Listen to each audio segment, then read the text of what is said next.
boy was beaten like this every single day. Even in the rain, the bullies showed no mercy. The city shown was from 2 years ago. It was a day of rain and thunder. You could hear the screams. He was exhausted, surrounded by more than 10 bullies. Taeyang raised both hands, saying he wouldn't give up. But then the leader of the bullies arrived. He knocked one of the boys down, saying it was pathetic. Then he ran straight toward Taeyang, but he's hit by a kick instead. The man readies a strike, grabs the protagonist's shirt, and throws him to the ground. The young man loses consciousness for a few seconds. The thug gets on top of him but misses the punch to his face. The protagonist quickly gets up and strikes him on the chin, rapidly backing away. The thug calls him a major asshole. He charges forward again as the protagonist readies a punch. However, the thug manages to dodge the blow. He grabs his legs and shoves him away. The protagonist falls back to the ground right where he started. Then the thug starts wailing on him relentlessly. He manages to block the hits with his arms and elbows until a stronger blow connects. The protagonist spits blood, and the thug tells him to just go to hell already. His underlings ask if the cops are here and wonder who called them. The thug turns around, asking what the hell is going on, but the man with the umbrella tells them to get lost. The big thug tells the protagonist to get out of his sight, saying he must be really embarrassed. But the protagonist gets up and shouts for Taeyang. All the delinquents turn, wondering if he's lost his mind. The protagonist asks him why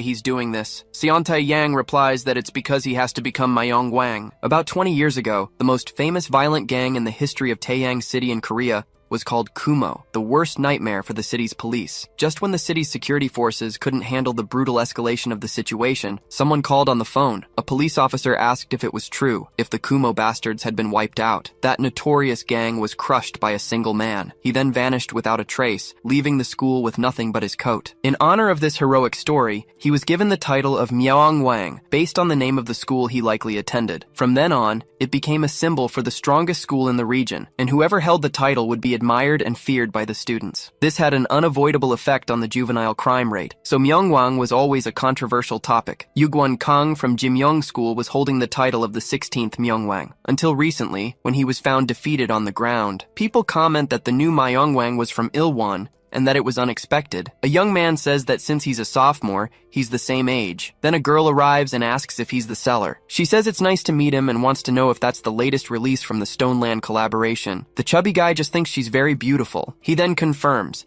asking if she goes to Haesong School, which is very close, but the girl just wants to see the shoes first. The guy quickly shows her the box. The girl says it's too expensive for a used pair, but the chubby guy yells that it's not, because he got it directly from Kushina. He hasn't even shown her the receipt, but he quickly apologizes for yelling, saying it's a real pair and she should trust him. Then he looks at the girl, who is covering herself as if she's scared. The chubby guy says he wasn't planning on giving a discount, but since he yelled at her, he'll take 10,000 won off. The girl thanks him and hands him the bill. The chubby guy asks what this is and if it's a joke, so they should just forget the whole thing. But the girl screams very loudly. The chubby guy asks if she's okay as a hand approaches from behind him, striking him. The person asks what the hell is wrong with him. The chubby guy is thrown backward. The girl grabs her boyfriend and says this loser keeps hitting on her, not knowing his place. The chubby guy thinks they're all from Haesong and they must have set this up. The delinquent leans down and asks what he wants, messing with girls, and on top of that, his girl. Anyway, they're going to finish this. Since he caused emotional distress to his girl, they'll consider it even. There are victims and witnesses and he's got the footage, so he shouldn't think about getting away with anything. But he'll let him go easily since he's from Myeongwang School. He comments that the sneakers are incredible. The other people in the burger joint watch the scene, jaws dropped. Meanwhile, the chubby guy is seething with anger, still on the floor. On the city streets, the protagonist says it feels strange, and that he's sure this is the right way. He scratches his head, wondering if he's going to be late on his very first day of school. He follows his GPS until he bumps shoulders with one of the delinquents. The delinquent asks what the hell that was and if he's blind, but the protagonist just stares at him without responding. The delinquent says he's lucky he's not dealing with him right now. Then the burger joint door opens, and the chubby guy tells the scammer to stop right there. He grabs his shirt, telling him to give him his shoes back now. The delinquent tells him to get lost because he's embarrassing him, and the protagonist just notices they're wearing the same uniform. The chubby guy asks if he knows how much these shoes cost and that he won't sell them to him. The delinquent gets angry at this and smacks the back of the chubby guy's head. He tells June to go on without him because he's going to teach this bastard a lesson. The protagonist watches, a little confused. In an alley, the delinquent throws the chubby guy down and tells him to say another word if he's so bold. He was making it seem like they were scammers, and he let it slide even though he was messing with his girl. And this is how he repays him. The chubby guy says he didn't do anything and just wants his shoes back because he's not selling them anymore. The delinquent grabs his hair, smashing his head while calling him a bastard. He tells him he doesn't even think before he acts. He hits him several times while his friends smile. Then he warns him that he'd better get ready because he's going to regret this. Then a backpack is thrown, hitting one of the idiots in the back. The protagonist lunges forward with a flying kick. Then he punches another delinquent in the face, finishing them in seconds. The delinquent asks what the hell that was and turns around, but he tells his lackeys to go get him. The protagonist defends against a blow with his stance, counterattacking with a strike to the liver. Another underling charges forward as his friend falls to the ground. The protagonist lands a punch on his face. Then the delinquent leader calls him a son of a bitch. He tries to punch the protagonist. The chubby guy wonders who he is. He's wearing their uniform, but he doesn't remember anyone that strong. It didn't seem like he was a third year, and he doesn't think he was in the same year as him either, so maybe he's a freshman. Meanwhile, the protagonist dodges the punches. He ducks down once more and counterattacks with an uppercut to the delinquent's chin. The guy is knocked out, and the protagonist follows up with another punch. The delinquent is sent flying by the blow. Then the protagonist walks towards the chubby guy and asks if he's okay. The chubby guy asks who he is. The protagonist introduces himself as Shin Woo-jae. In the classroom, he repeats his name, saying he was supposed to attend high school here, but he was transferred to Haemyeong for a while and is back now. The chubby guy thinks, so he's the new transfer student today. He's got some great fighting skills, but then he remembers what the name Shin Woo-jae means. The protagonist says it's nice to meet him and hopes they can be friends. A teacher tells everyone to be sure to welcome the new student, and that Woo-jae can take the empty seat. The chubby guy remembers now. Woo-jae approaches and asks if he's the guy from this morning with the sneakers. The chubby guy confirms, thinking, so he's that Shin Woo-jae. The protagonist says it must be fate and hopes they get along. Elsewhere, the delinquent is kicked away. A third year calls them idiots for getting their asses kicked by someone from Myeongwang. Namsuk-jo from Haesong School asks if they're sure he's from there. The delinquent on the floor, still bleeding, confirms. So Namsuk asks if there's anyone that strong there. Gyeongjun denies it, since the strongest from Jaegyeong was right here. His friend then asks why this bastard did it. Gyeongjun replies that he got suspended because of them, but he'd have to be crazy to do something like that. Namsuk stands up and says that either way, it's true he was defeated by Myeongwang, and it's embarrassing. The delinquent tries to apologize, but he gets hit by a kick that sends him flying. Namsuk asks what time the meeting was supposed to start. He says they have to deal with Myeongwang beforehand,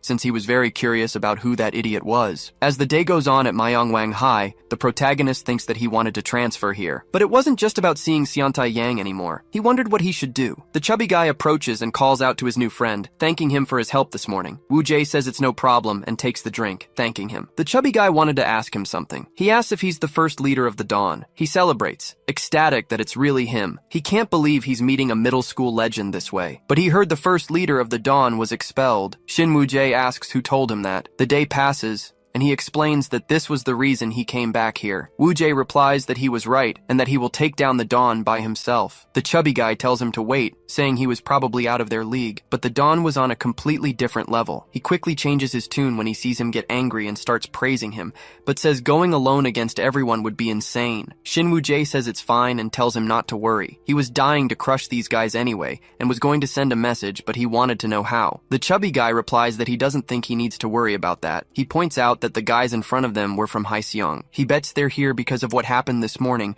but then he hides behind him, scared. Woo-jae asks what he's doing. The delinquents scan each student, trying to figure out who the idiot was. The chubby guy explains that the man with the eyebrow piercing was the strongest from Haesong and a member of the Dawn gang. Woo-jae says that must be it and steps forward. Everything was working in his favor, but then a student bumps into his shoulder. A group of 5 people walks past the protagonist. The chubby guy thinks they are freshmen. Cheol Sang-yu asks what the hell they were doing, messing with someone's school. Namsuk-jo says that without Jaegyeong, this place is a shithole. He admits the guy has balls for a freshman, but he was being very disrespectful. Cheol-sang says he doesn't need to be polite. A teacher shows up with a bat, asking what they were doing. Namsuk asks if they should go somewhere else, if he's got the guts. In an abandoned building, the two groups face off. Cheol-sang warms up while Namseok just stares at him, not reacting. Woo-jae watches from afar, asking why he has to stay crouched like this. He could just beat them all, but the chubby guy shushes him because it was about to start. Cheol-sang rushes forward with his fist, throwing several blows, but Namseok just dodges them easily. The freshman tries another hook, but his opponent dodges again. Stepping back for a few seconds,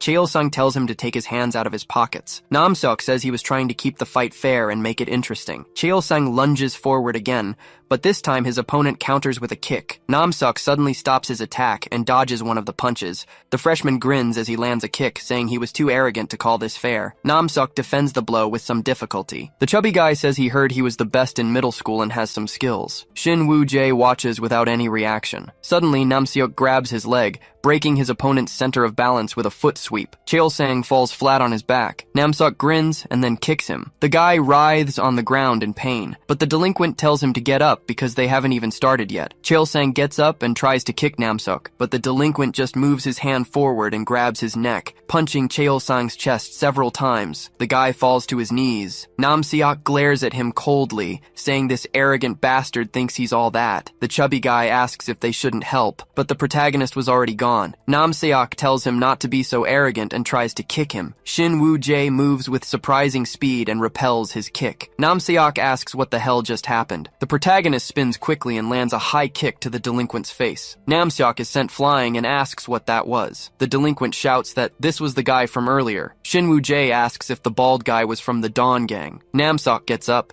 saying that jumping into the middle of a fight was completely disrespectful. He would be a corpse now. The protagonist tells him to answer his question. Namseok lunges forward with a knee strike, asking who he was to even mention the Dawn. But the protagonist dodges it and moves to the side. He moves his fist at extreme speed and knocks out the delinquent, sending him flying. The protagonist tells them to go tell the idiots from the Dawn that Shin Woo-jae was back, especially that bastard named Seontae Yang. The rumors about Myungwang beating everyone from Haesong were huge, and the news spread quickly to other schools. At Jimyong High, a guy sits in his chair and asks if that's all. His subordinate congratulates the sunbae on a good job. The boss says he should be studying for the entrance exam but can't focus. Maybe it's because he's still pissed about how things went. He introduces himself as Youngmon Kang. He wanted to know who the next Myungwang would be. The guy says he wasn't interested in that kind of thing. Youngmun replies that he must not have heard the news. Apparently, Haesong High was beaten by someone from Myungwang. This isn't something to ignore, and since Namseok from the Dawn was defeated, the rest of the gang can't just sit around. The Dawn has been too quiet recently, and they must focus on what happens in their territory to stay safe. His classmate replies that he'll keep it in mind, and Youngmun says he doesn't want to pressure him. But since he lost the Myungwang title, Jimyong was no longer safe anyway. His classmate asks if the title is that important. An unspoken rule exists that no one can touch the Myungwang school, and even alliances like the Dawn must follow it. This was the most interesting championship in high school. He says he can tell just by looking that the guy who defeated him and became the new Myungwang, but he bets he'd give him a run for his money. His classmate replies that he doesn't know who he is, but wants to know how he could defeat a guy like the sunbae. Youngmun says he's being too modest. Jongjin Nam replies that the second year meeting is about to start and he's leaving now. His sunbae tells him to remember that the school's future is in his hands now. Jongjin leaves and repeats, Myongwang. On the rooftop of Jinsung Technical High School,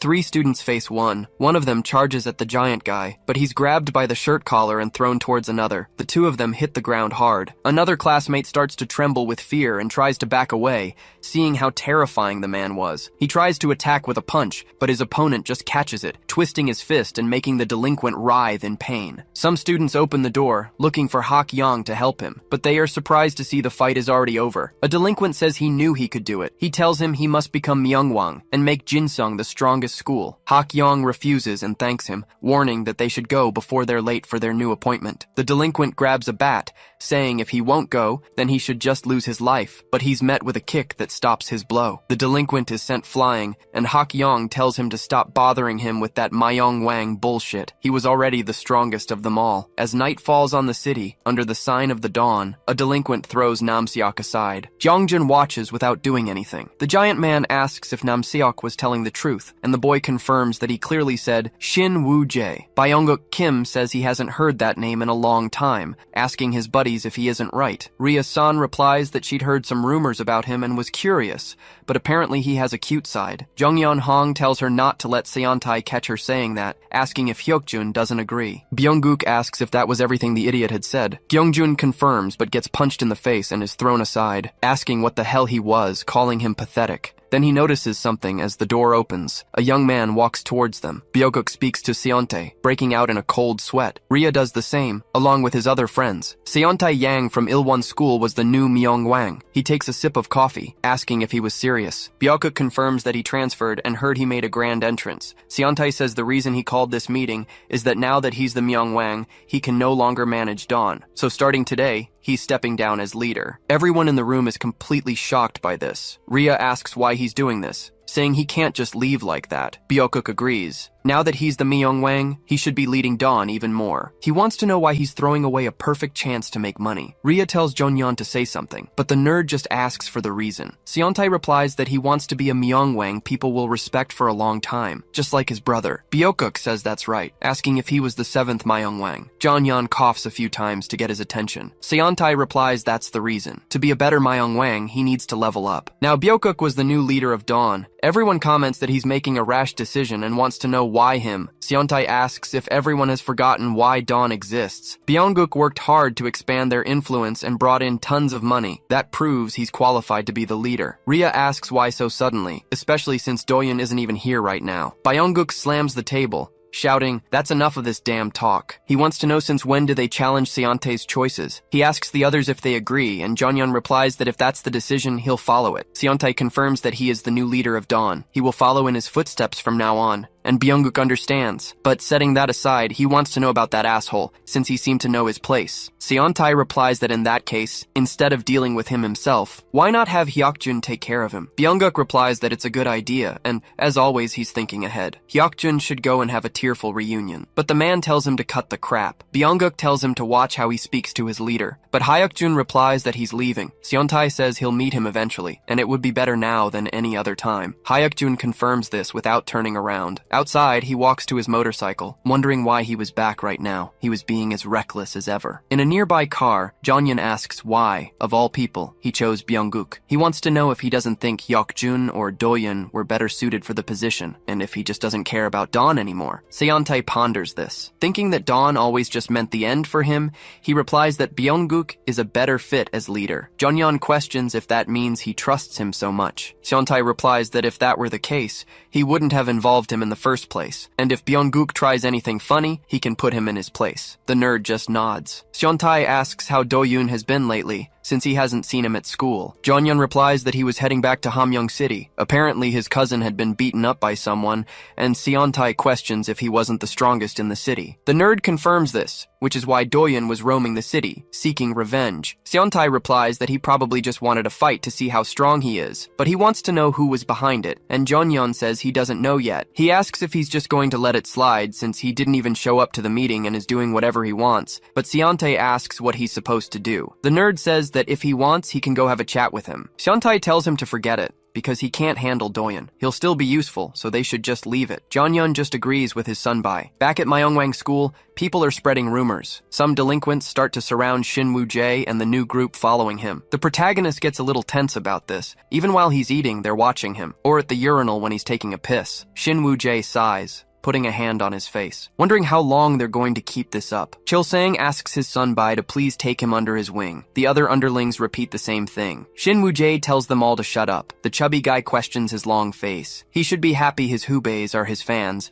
and will be back before the transfer. Shin Woo-jae replies that he doesn't need them and they should just leave him alone. The chubby guy says it's true that their school has gotten livelier since he arrived. He thought it would be a fair trade, but everyone got completely beaten by the guys from Haesong. With him taking care of Namseok, they shouldn't have any more problems. Other people go on with their lives as the protagonist looks back. The chubby guy says this means bigger problems will come in the future. Namseok was the strongest from Hansong and part of Dawn. They won't just stand by and do nothing. Shin Woo-jae says it's fine, and it's better if they all show up at once. The chubby guy replies that he told him, no matter how good he is at fighting, he can't beat everyone at once. The Dawn gang being strong is one problem, but all their followers are vicious. That's why he needs allies, whether it's a sunbae, a hubae, or a friend. The protagonist looks out the window, thinking about what he said, remembering when he was with Seontae, until someone curses him out for taking up the whole hallway. The other delinquents ask what they're looking at and tell them to show some respect. Cheol-sang asks what this is about. A blonde guy questions if he was the one who defeated Namseok-jo from Haesong School. Woo-jae wants to know who the hell he is, dodging the blonde guy's punch. He recognizes the speed and puts some distance between them, wondering what the hell that was. Jae-gyung, a third year, says the rumors were true. Woo-jae wanted to know what was going on. Then Jae-gyung looks back, telling him he should go to the cyber cafe after school. The protagonist tells him to stop right there, saying he's no one to give him orders. Then a girl shows up, calling for the protagonist because the bell rang. Woo-jae tells Jae-gyung to wait and ignores the girl. Yeri grabs his clothes. The protagonist asks who she is to butt in. Hyunjun appears. asking if he really doesn't know who she is, because she's his class representative, Hiyeri-chai. Outside the school, some students murmur as they see Hak Yong. His friends say they were wondering where they were going earlier, but now they want to know what they're doing here. Then the guy shows a teddy bear. A week ago, Hak Yong was reading a webtoon on his phone. A smile spreads across his face as Yeri runs. She bumps into his chest and drops her umbrella, scraping her knee. Hak Yong apologizes for it, but the girl replies it was her fault, as she should have watched where she was going. He had a scratch on his face. Hak Yong touches it without realizing. The girl tells him to wait and hands him a bandage. Hak Yong holds the bandage and thanks her, blushing. Looking at the name on her shirt, the girl runs off, apologizing for it, walking behind her friends. Hak Yong watches her with a blush on his face, but he notices a teddy bear on the ground and asks her to wait. He holds the stuffed animal in his hands. His friends question whose it is. Hak Yong raises his eyes but gets annoyed right after, with Woo Jae calling Hyeri and her saying he was right and should say it again before he forgets. The protagonist asks how long she's going to do this, following him around like that. Hyeri asks what he's talking about since they're just going the same way. But just as she heard, he's fun, and she hopes they can be friends. Woo Jae asks what the hell that's about and tells her to forget it, while Hyunjin says she's been looking for him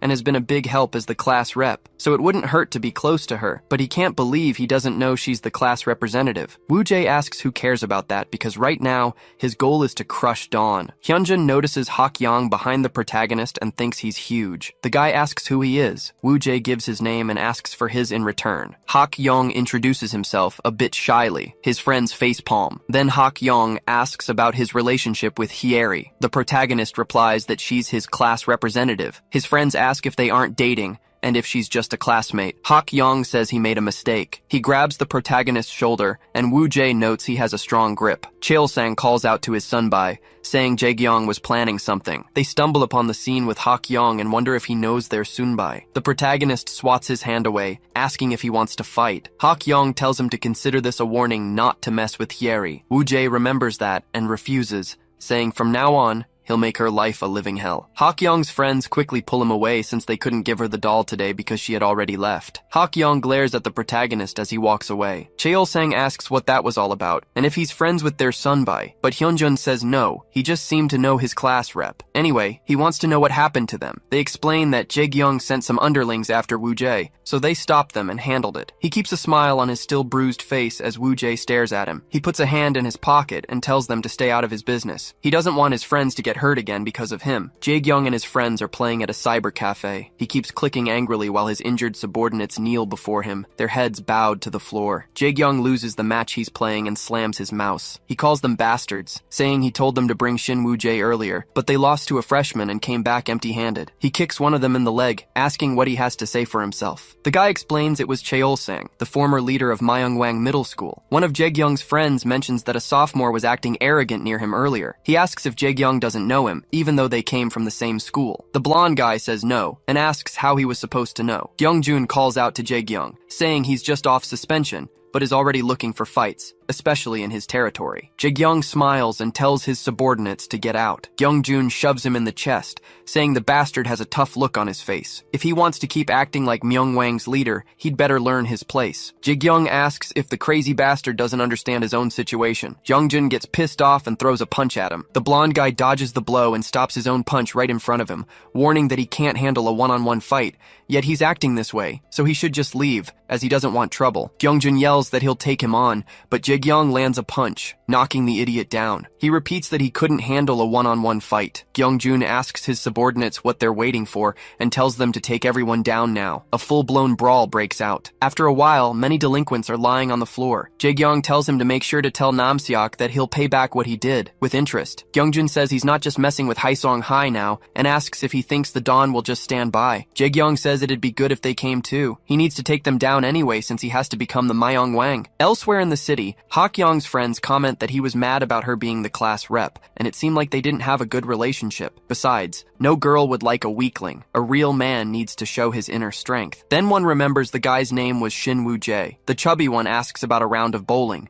saying it's on him. He agrees to play something, but Hak Yong declines, Since today is his parents' wedding anniversary, his friends say they should have remembered, even after 5 years, and ask if they should buy a cake. Then, one of them spots Byung-guk and his gang messing with a student. He turns back, recognizing his classmate. He calls out Woo-suk's name as he takes off his backpack. He then knocks back a few delinquents, asking what the hell they're doing. Byung-guk asks what this bastard is doing. The guy throws a punch, but the delinquent dodges it easily, countering with a blow that hits his guard. Kyung Kim thinks about what just happened. He gets hit in the liver right after. He's knocked out and falls to his knees. Other delinquents rush forward, calling him a bastard. They beat him until he collapses while Byung-guk watches. The delinquents tell him to get lost and kick him. Then the chubby guy shows up, calling out to his friend. He lands a kick on one of the delinquents. He plants his feet firmly on the ground, grabs the guy's jacket, and throws him to the other side. He calls out to Kim. Just then, Byung-guk rushes in and grabs him. The chubby guy thinks his breathing has stopped. Byung-guk chokes him, saying it won't be fun if he goes down so fast, and keeps hitting him repeatedly. Hak-yong's friend is in shock. Byung-guk says these brats from Jimyong High are always getting into trouble. He notices someone behind him and throws a punch. Hak-yong easily catches the fist, surprising the delinquent. The giant then lets go and throws a punch of his own as he gets hit too. Both of them feel the other's strength. They get up right away. Planting his feet, Byung-guk charges forward, throwing a few punches, but Byung-guk tries another punch, but Hak-yong easily dodges it. He counters with a powerful punch that Byung-guk blocks. He comments that the guy is a bit heavy. He notices something, and Hak-yong tries to hit him again. However, the giant notices something too. Byung-guk plants his feet and lunges for a tackle. Hak-yong is pinned against the wall and groans in pain. Byung-guk says it's over now and punches the giant in the chest several times. He smiles, but then a shadow falls over his face. Hak-yong counters the blow, saying there's no way that's happening. Byung-guk thinks the bastard is asking for it and turns again, countering with a blow to the giant's face. Hak-yong does the same with a hook. They trade blows for a long time, with neither side gaining an advantage. The delinquents watch, dumbfounded. Hak-yong rushes forward again, and his friends are stunned. Kim wonders if this is really a high school fight, and who this monster is that's fighting on the same level as Hak-yong. Byung-guk swings his fist again and hits the back of Hak-yong's neck, but the giant doesn't fall and counters with a hook. The big guy stumbles back from the impact, bracing himself against the wall and planting his feet. The delinquents call out to Byung-guk. Kim thinks he wouldn't be messing with the Dawn for no reason. Byung-guk moves forward, thinking it's been a while, and he should get serious in return. He goes for another tackle. Hak-yong wonders if he thinks he'll fall for the same attack and tells him to bring it on. But instead of grabbing his waist, Byung-guk grabs his thigh, thinking this is the end of the fight. However, Hak-yong plants his feet on the ground. Using all his strength, he lifts Byung-guk and crashes to the ground with a suplex. All of Byung-guk's friends call out his name, and Hak-yong's friends do the same. The delinquent gets up, saying it's far from over, but Hak-yong is already on his feet, holding his backpack. Byung-guk asks where the hell that bastard thinks he's going. The guy replies that's enough for today. Byung-guk tells him to come on and fight. However, Hak-yong replies that it's his parents' wedding anniversary. Everyone is surprised by this. His friends think about him saying that in this situation. They know they have to stop before it's too late. Kim looks back and asks what his friends are doing, and if they aren't coming. They both follow him without question. One of the delinquents tells the bastards not to go, asking Byung-guk if he's really going to let them leave. He says he should hurry up and finish this, but Byung-guk grabs him by the neck. Byung-guk asks who the hell this bastard is to butt in. The guy trembles with fear, but the delinquent tells him to drop it, thinking that despite his appearance, he's quite peaceful. It's been a while since he felt so excited. He said it was his parents' anniversary, and next time, he'll definitely crush him. At home, Hak-yong announces he's back. His parents ask why he's so beaten up, wondering what happened and who did this to her son. His father just gives him a cold look. His sister asks what's the point of being built like King Kong, and his mother scolds him for the words he used with his brother. He's always reading romance webtoons, and that's why he's weak. Hak-yong hands over the Taisimdang cake and congratulates him. His sister takes the cake, saying it tastes amazing, and his mother says her son is the best, as always. He watches them both, but then shifts his gaze, looking at his father. Hak-yong nods at him. The cake sat on the table, only partially eaten. Then the young man starts hitting the punching bag. He remembers saying he was the strongest, but he had been beaten up by Byung-guk. Then he strikes the punching bag with all his might. He wonders what he was even saying. But then he starts picturing Shin Woo-jae with his hand on Hyeri's shoulder. He gets enraged and starts pummeling the punching bag repeatedly. Then he starts gasping for air, exhausted. His father says his punches have no destructive power. They're just strong and random. Hakyong calls out to his father as he walks away. His father says that given the state of his face, it must have been a pretty tough guy. Hakyong tries to deny it, saying that if it weren't for his birthday, he would have finished him. But he wants to know if being the Myeongwang is really that impressive. He should know better, since he was the second Myeongwang after all. Yoon Pil-young replies that he's not sure what he means, but there's one thing he can guarantee. It means being recognized as the strongest in high school. Sure, for someone like Hak, it might not make sense, but at least he was able to protect his school and his friends, including his girlfriend at the time, of course. That girlfriend is Hak's mother, and now that he thinks about it, time has flown by. Anyway, just hitting hard doesn't make you invincible. When your fist is loaded with your entire body weight and you have the ideal stance, the destructive power is on another level, he says, punching through the bag. That was the fist of a Myeongwang. Hak's mother asks what that noise was, saying it's driving her crazy. She yells that whoever it is will be finished if she catches them, as Hak and his father duck down. Hak stares at the punching bag and clenches his fists. In his bathroom at home, Cheol-sang is taking a shower. He recalls Shin Woo-jae hitting Naesuk and thinks it was an incredible blow. If it's him, he might even be able to challenge the Myeongwang. In comparison, even though the opponent was a third-year leader, he didn't expect to lose so easily. He can't stay down forever. Even if his goal has changed, his determination is the same as when he started high school. Just as he decided from the start, he will become a kingmaker and put Woo-jae on the throne. And to start, he needs to train. The next day, he's knocking out a delinquent. The guy admits defeat easily, and Cheol-sang thinks that he needs to become the strongest freshman. The young man goes from classroom to classroom, defeating each of the strongest fighters. Then he asks who his next rival is. The day goes by at school, and a delinquent mentions that the freshmen are fighting for the top spot. Jae-kyung asks if they hadn't already settled the freshman rankings. A delinquent says he doesn't want an easy win just by riding his Hyung's coattails. But since you were worried, I'll use this opportunity to show my skills. I am Chu Ha-jin, a kingmaker, paving the way for him to become Myeongwang. People surround the fight between the two strongest freshmen. Cheol-sang thinks that Chu Ha-jin used to be a Myeongwang squad leader, but he shouldn't be arrogant. He looks old for his age. And what's with that tattoo? Both think that if they defeat the other, they will become the boss of the freshmen. Chu Ha-jin throws a punch, but Cheol-sang dodges, thinking that he's faster than he looks. Then the chubby guy spins around quickly and lands a kick that sends his opponent flying. Cheol-sang groans in pain, clutching his stomach, but Chu Ha-jin gives him no time to rest and charges forward with his fist, hitting Cheol-sang's guard. The crowd shouts his name. Cheol-sang thinks that was a close one, having blocked the punch. Chu Ha-jin comes at him with both hands, shouting, "Try defending this." The young man holds his ground as he takes the blows, but when a stronger fist comes closer, he manages to counterattack, striking Chu Ha-jin's face even as he's being hit. The chubby guy comments that he can't just shut down over something like that. Cheol-sang reflects that his reach is much longer than he thought, so this brute was stupidly strong. Chu Ha-jin asks why he looks like he's given up, saying it's too late for regrets. He charges forward, yelling that he's going to turn him into a bloody pulp. All of Chu Ha-jin's blows are blocked or dodged by Cheol-sang, until one of the punches hits the fence. Cheol-sang thinks this guy is too arrogant,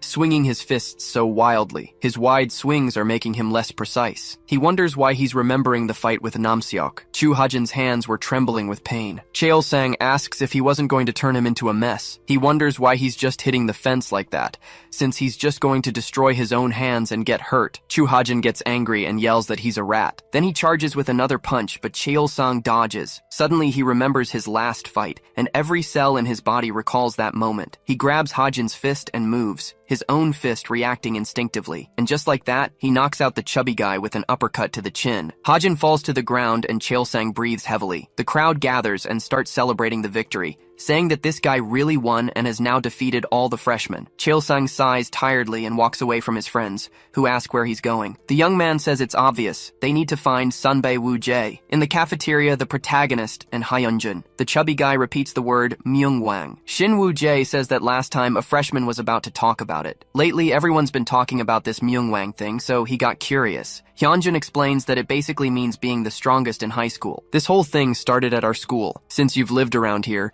you've probably heard about the famous Kumo gang and the school legend who took them down all by himself, Sunbae Hagukyeon, in a single night. To honor this feat by the Sunbae who vanished without a trace, a legacy called Myeongwang was established, but that honor didn't last long. The Myeongwang legacy was corrupted into a battle for the best fighters, and in the end, it just became about being known as the strongest in the schools. Shin Woo-jae comments, "So that's all it is." Hyunjun warns that the most important thing was, the true meaning of being a Myeongwang wasn't just being good at fighting, It was a symbol of power that controlled all the students in this area, taking on the role of regulating school hierarchies and mediating disputes. It depends on who becomes Myungwang in each school. As a result, the Myungwang school was directly impacted by the atmosphere and rules, and an unwritten rule was that their school couldn't be touched, especially since many Myungwangs graduate and go on to take positions in politics or become government allies. Lots of people are grateful for the support they provided. Myungwang became a path to a world bigger than just the student community. In contrast, there were also some horrible and extreme Myungwangs who started their own criminal groups or joined gangs. Woo-jae asks who the new Myungwang is. Hyunjun says that someone recently took the title, even though he's new. It's probably someone you know. Remembering when he was betrayed by his friend who wanted to become a Myungwang, he says there's no way. Hyunjun repeats the name, Yang Seontae from Ilwon High. The protagonist wonders why he did it in the end. Then the chubby guy hands him the phone. Looking at the screen, Woo-jae is immediately enraged. It was a video of Seontae Yang fighting another guy. A girl in the middle of it all is recording. Members of the Dawn gang surround the fight to watch, while other people surround the former Myungwang. Youngmon approaches the fight. He asks if Seontae said he was a sophomore. To challenge him, he'd have to be qualified. The young man replies that he must be, or today's fight wouldn't be happening. Youngmon comments that being the second son of the Ilwon group makes things easier. Seontae replies that's a very childish notion, so his opponent questions if being the leader of Dawn is what qualifies him. After all, most of his gang were leaders who produced kings from various schools. But this was even better, because with his defeat today, Dawn would also be annihilated. Seontae comments that he was curious how much of his fighting spirit would be left. Youngmon gets into his fighting stance and calls him an arrogant brat. Everyone is surprised by this as Seontae moves forward. He jumps and tries a kick, but Seontae dodges by ducking. They both face each other. Seontae readies his fist, but is almost hit by Youngmon before he can strike. Then, Seontae notices something and takes a punch, defending it with his arm. He thinks that this guy was tougher than he expected. Seontae moves quickly, striking at his face, but Youngman blocks and retaliates with a kick. Seontae reflects that this guy's defense was impressive, wondering if he was determined to dodge any attack. He then tries a kick, but ends up hitting the fence as Seontae dodges. But Youngmon changes the direction of his foot, using it as a base for a punch, warning that this was the end. Seontae manages to block it with his arm. Youngmon moves his leg and advances quickly, throwing several punches at Seontae without stopping. The students comment that, as expected, Youngmon was dominant and the king of Jim Young. The guy tries another punch, but Seontae dodges. He warns that they should stop right there, landing a punch on Youngmon's chin that knocks him out. The guy starts to fall, but plants his feet firmly on the ground, asking who said that because it wasn't over yet. He tries another blow, which is easily blocked by Seontae. Youngmon tries another punch, but his opponent dodges quickly. Seontae starts beating him repeatedly without stopping. Youngmon was close to falling, but keeps his feet planted on the ground. He throws an uppercut, asking if he thinks he'll go down with just that. He can't let himself be taken down now because he needs to protect the title of king. This was the only way to protect his Jim Young. The blow gets closer to Seontae, but he retaliates with a punch to Youngmon's liver. He is easily defeated, and Seontae prepares himself, kicking him to send Youngmon flying away. Everyone is shocked as the guy hits the fence. He lies on the ground, unable to do anything else. Seontae approaches him and prepares to hit him again, but someone grabs his hand, telling him they should stop right there. Everyone from Dawn is surprised by this. The hooded man says the match has already been decided. Youngmon was defeated, and Seontae watches this coldly, but he breaks free and turns to his friends. Everyone celebrates his victory with immense joy. Yang Seontae from Ilwon High School became the 17th king. In the classroom, Woo-jae thinks that this was his old friend. As the day goes on, Hyunjin gets worried about him, looking at his friend while Woo-jae's mind could only remember the video. He thinks he can no longer find the image of Yang Seontae that remained in his memory. He wonders why it matters now. Then he turns to Hyunjin, talking about this whole king thing. Cheol-sang runs towards his senior. Woo-jae asks if he got into another fight, seeing how bruised his face is. Cheol-sang replies that it's a mark of his fighting spirit. Hyunjin and Woo-jae look at him surprised. Cheol-sang says he finally became the freshman leader, and Woo-jae replies that he'll become one too. Hyunjin is surprised, and Woo-jae says he's going to become Myungwang. Everyone is surprised, and Cheol-sang tries to say he'll be his right-hand man, but Woo-jae tells him to get lost. He wants to know if he can fight the guy who became Myungwang, just like in the video. Hyunjin replies that it's not that simple. To fight a king, he needs the proper qualifications. Woo-jae asks about that, and the chubby guy explains that over the years,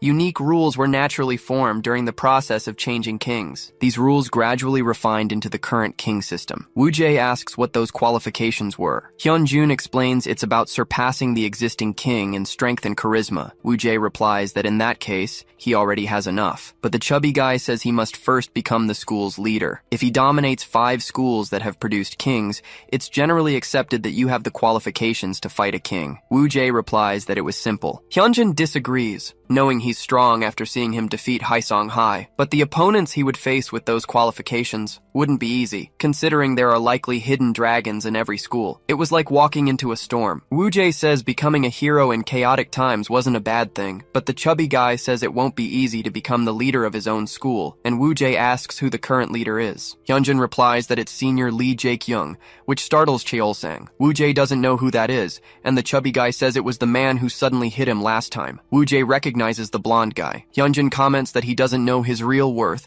and Cheol-sang must know a lot since he was part of the king's group. The guy replies that he does. He had once been his idol. Woo-jae watches this as Hyunjun explains that Jae-kyung has never stopped fighting, but since his school is weak, he can't do anything alone. If Woo-jae or Cheol-sang had been with him from the beginning, his status could have been different. Who knows? Jae-kyung might have even become Myung-wang. But Cheol-sang shouts that this thug could never be a king. Hyunjun is surprised, and Woo-jae says the first target to earn those qualifications has been decided. It's going to be that blonde guy. The chubby guy asks if he didn't hear what he said, because Jae-kyung wouldn't be an easy opponent. Woo-jae replies they'll have to see in a fight, and Cheol-sang says they will definitely defeat that guy. The chubby guy considers what happens if Woo-jae actually beats Jae-kyung, wondering what he'll do after that and if he'll go after the other leaders to fight alone. And even if he does, the other leaders wouldn't want to face him. Woo-jae replies that they want to avoid him since he'll win anyway, but Hyunjun disagrees. Because before fighting the leaders, their followers would attack first to protect their bosses, so he needs someone to fight by his side, like comrades or friends.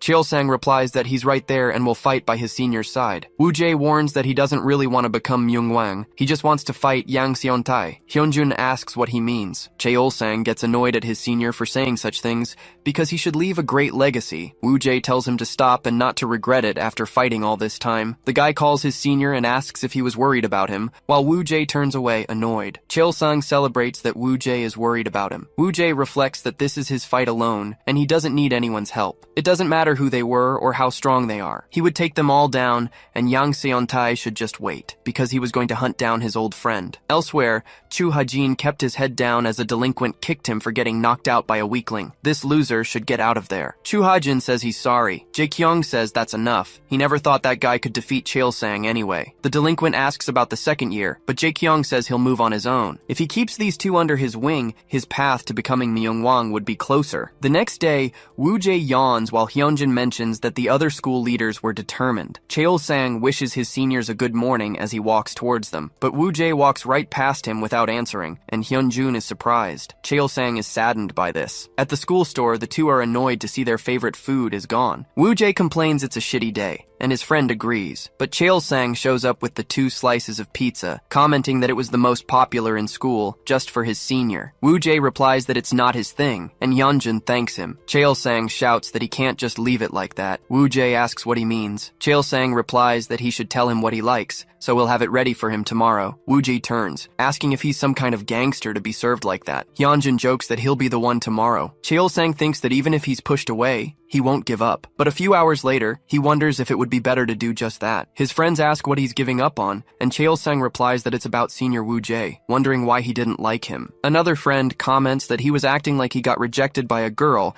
and maybe he's just the type who doesn't open up, but at least he still has them by his side, so he should cheer up, and Cheol-sang smiles. He drinks his soda and thanks his friends, but a can hits him in the head. Jak-young says that if he's the freshman boss, he should come and pay his respects. Cheol-sang's delinquent friends stand up. Jak-young says he's gotten real slick. Cheol-sang asks if he thinks he's going to kneel just for being the freshman boss. The blonde replies that he seems ready to be the strongest. Cheol-sang asks why not, and Jak-young questions if he was planning on trying to take him down right now. Cheol-sang reflects that he never stood a chance against the Sunbae back in his school days, but seeing how he was acting like Haesong Hai's errand boy, he thinks he has a chance. Chu Ha-jin tries to rush forward, calling him a bastard, but Cheol-sang tells him to stay out of it, as this is a showdown between leaders. The chubby guy asks to leave it to him, but Jakyong raises his hand, asking how about they put that to the test. He advances quickly and tries to land a blow on his chin. Cheol-sang tries to react quickly and throws a punch, but Jakyong dodges. People gather to watch the fight and call the teachers. Jakyong tells him to go to the rooftop after class,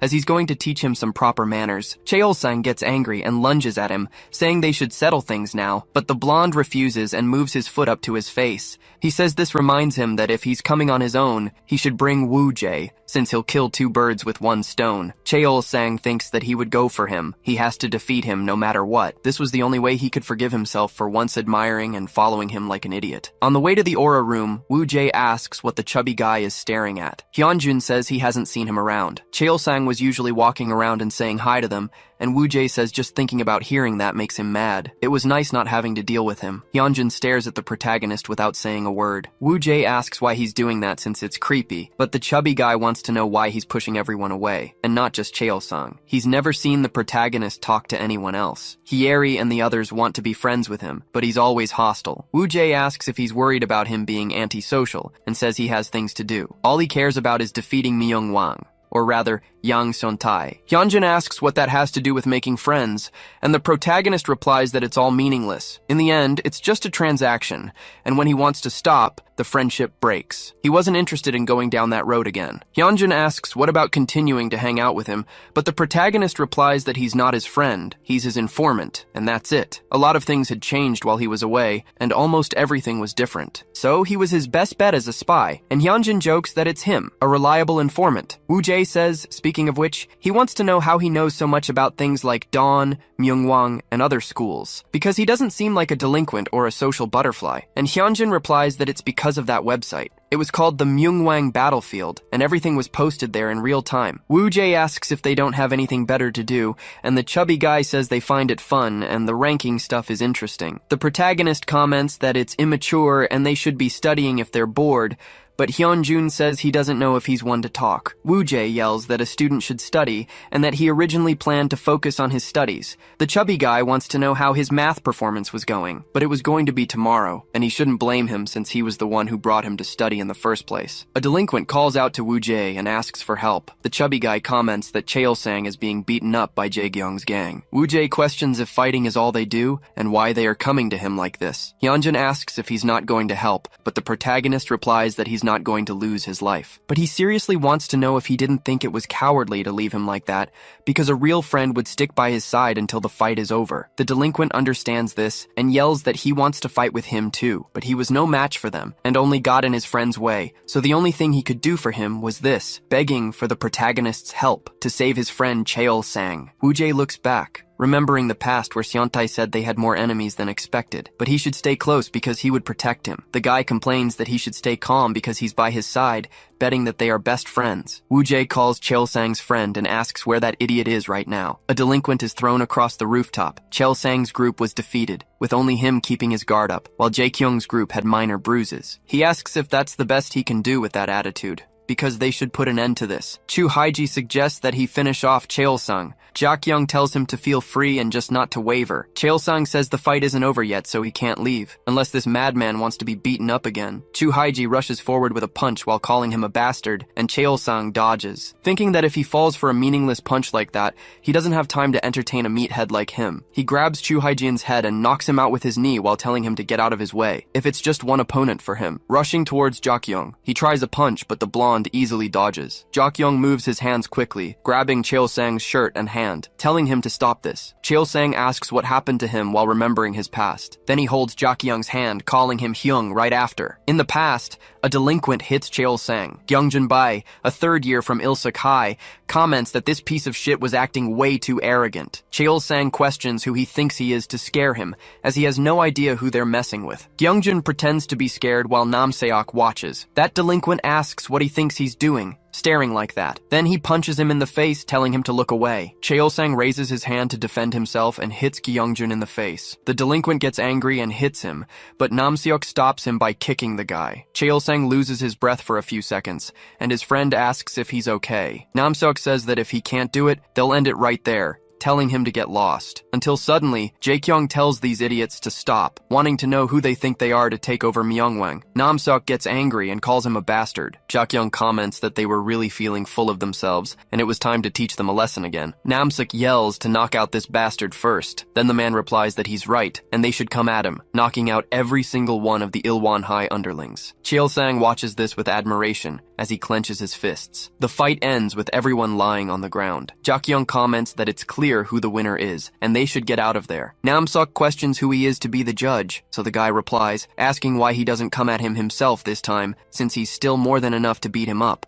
Nam-seok tells his underlings they should get out, telling Jak-young to just wait because he's going to make him beg for forgiveness, and the guy replies that he talks a lot but does absolutely nothing. Then he looks at the boys and asks if they're okay, but anyway, he wants to talk to Cheol-sang, wanting to know why he kept standing when he couldn't even fight. The boy replies that he just didn't want to let those idiots mock him. Jak-young looks at him for a few seconds and laughs, saying he's got guts. Next time they should stay away from the alleys and walk on the main streets because he would see them at school. Then he walked away. That day completely changed Cheol-sang's life in middle school, and to him, Jak-young wasn't just strong.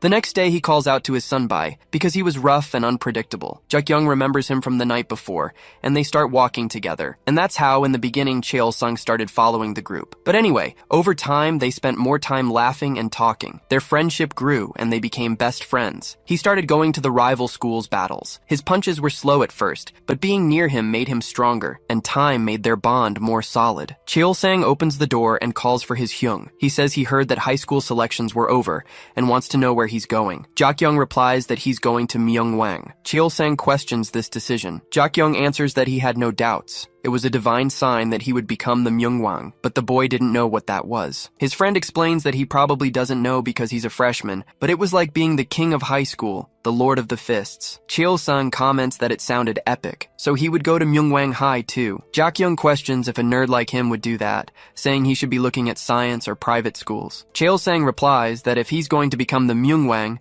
he would help make it happen, wondering who else could be his right-hand man. Jak-young laughs, saying that sounds good and he'll see him there. Until then, he should take care of middle school. He asks if he understands while holding out his fist. Cheol-sang fist bumps him. Sometime later, he graduated and left the school. And as the semester began, so did the competition with the neighboring schools. As the new leader of Myeongwang High, he has to defend the status he established. After tough fights and hard-won victories, he gained control of the surrounding schools. In the process, he ended up becoming famous. As the days went by, Cheol-sang sent messages to Jae-kyung, but got no response. He wonders what was happening. He also can't see his profile and wonders if he's been blocked, but he decides to call him to test it. The phone says the dialed number is no longer in service. Cheol-sang puts his phone away and looks to the side, wondering if those guys in the alley weren't from Haesong High, but he notices Jae-kyung is with them. The delinquent hands over the payment, saying it was for that month. Yeonjun takes the paper, wanting to know what the hell this is, and why it was just an envelope. He hits him several times for still not knowing his place. He thinks he didn't hit him hard enough last time, so when he goes to slap him, Jae-kyung pushes him away, telling him to get lost. Yeonjun questions if the bastard is out of his mind. Jae-kyung replies that this wasn't their deal,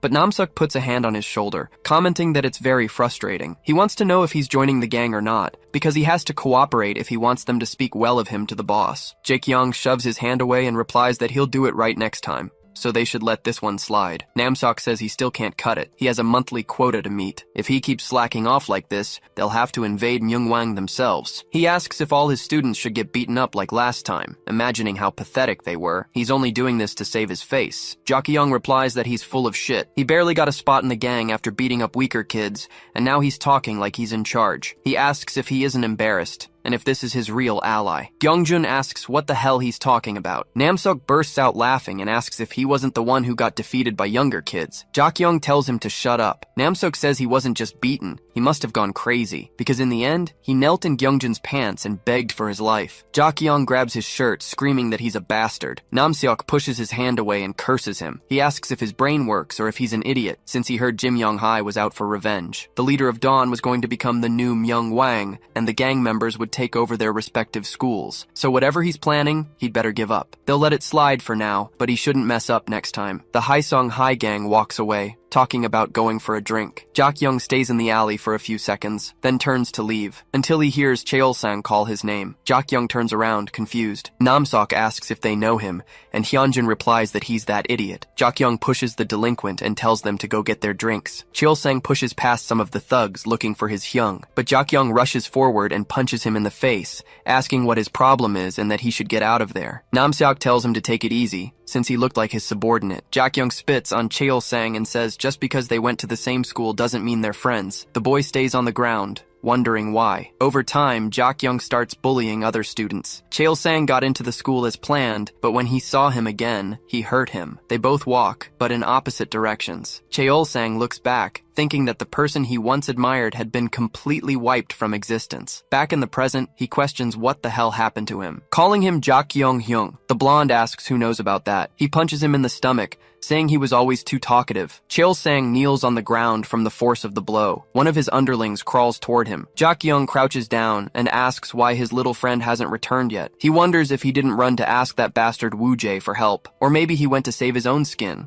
since that's reality. No matter how much they talk about loyalty or friendship, everyone is selfish in the end. That's how it works. So he should stop acting so altruistic. Cheol-sang scoffs that he's really mastered the art of talking shit. It sounded like a lame excuse he used to sleep better at night. Jak-young tells Ha-jin to put him in his place so he won't act like that again. The chubby guy tells everyone to gather around. Cheol-sang hits his head on the ground. Jak-young warns that his arrogance ends here. Ha-jin walks toward the boy and prepares to kick. Cheol-sang watches the kick, but suddenly Ha-jin's face is hit. Everyone is surprised as Hyunjin finally arrives on the rooftop. Woo-jae says he is the hero of these chaotic times. He had just arrived. Jak-young comments that he finally showed up, but he had annoyed him a little. Hyunjin watches nervously until his phone starts to ring. His phone falls out of his pocket and onto the ground. Jak-young lunges forward with his fist. However, Woo-jae manages to dodge every single blow. He dodges with extreme ease while analyzing Jak-young. The delinquents comment that this bastard can't even touch Woo-jae, and from the looks of it, he might have a tough time knocking him out. Jae-kyung reflects that he had knocked out Namseok with ease. He quickly prepares a high kick, but he thought the rumors were exaggerated. Woo-jae loses his footing to block the kick. Jae-kyung asks what happened to his bravery from before, because this was pathetic now. Woo-jae quickly warms up his fist. The delinquent charges forward, saying he'll make sure he loses. Woo-jae backs into a wall and prepares to block the blow. He takes a hit from Jae-kyung. The boy suffers some damage from the situation, but the blonde advances, saying he'll see how he stops this. Woo-jae dodges the punch with ease. Then he strikes Jak-young's liver, who feels the pain from the blows. Finally, the protagonist quickly prepares and hits the delinquent's chin. Jae-kyung loses his center of balance. Woo-jae asks if he's already down, saying he was just warming up. The delinquent calls him a bastard as he gets up. He charges forward, yelling that he asked for this now. Woo-jae easily dodges the punch. He counterattacks with a blow to his waist, and then he strikes his temple with another kick. He finishes with a kick that sends his opponent flying. His friends are impressed and happy about it. Jae-kyung lands far away from the impact. His friends yell that they should all go help him at once, but the delinquent tells them to stay back. They shouldn't get in his way, just sit and watch, because he was going to finish this bastard today. Woo-jae tells him to listen to what he's saying. Even if he's the leader, they're still his friends. He thought he was something just because he could land a few hits, acting superior to his friends, and that just made him a thug. Jae-kyung gets up and takes off his jacket. He asks if he's done talking. Then he throws the jacket at him to block his vision. Woo-jae manages to see from the side. He sees that Jae-kyung is attempting a punch. The boy dodges with some difficulty. Jae-kyung counters with a blow to his gut. Woo-jae thinks to himself that his speed is something else, but Jae-kyung grabs his shirt. The protagonist sets his stance, getting hit multiple times in the ribcage. Jae-kyung thinks he's got him now, so he lunges forward again, trying an axe kick that's blocked by the protagonist. Then, the blonde steps back and prepares for a middle kick, but he changes its trajectory to a high kick. Hyunjin and Cheol-sang think the trajectory changed in half a second. Jae-kyung celebrates too early. Woo-jae loses his balance for a moment, but quickly recovers, because he had blocked the hit, thinking he's not just a thug and there's a reason he's the strongest. But that didn't change anything, even if he wanted it to, because in the end, he would still win. Jae-kyung thinks he's arrogant and rushes forward, saying he'll end this in one blow. Woo-jae rushes toward him quickly too, meeting with blows that both put their full strength into. Their two fists meet, causing an impact. repeating it with the other hand. Both feel pain from it, but Woo Jae thinks his other fist was the real problem, managing to land a perfect blow on Jae-kyung's face. Everyone is shocked by this. Jae-kyung curses him and looks to the side, seeing Cheol-sang, while thinking how embarrassing this was. Myeongwang High, where the first king was made, had been continuously oppressed by other schools from the beginning, but the school would rise once again, because he would carry on the legacy of Myeongwang in his first year. In the classroom, someone throws the door open. That delinquent slams his hand on a desk,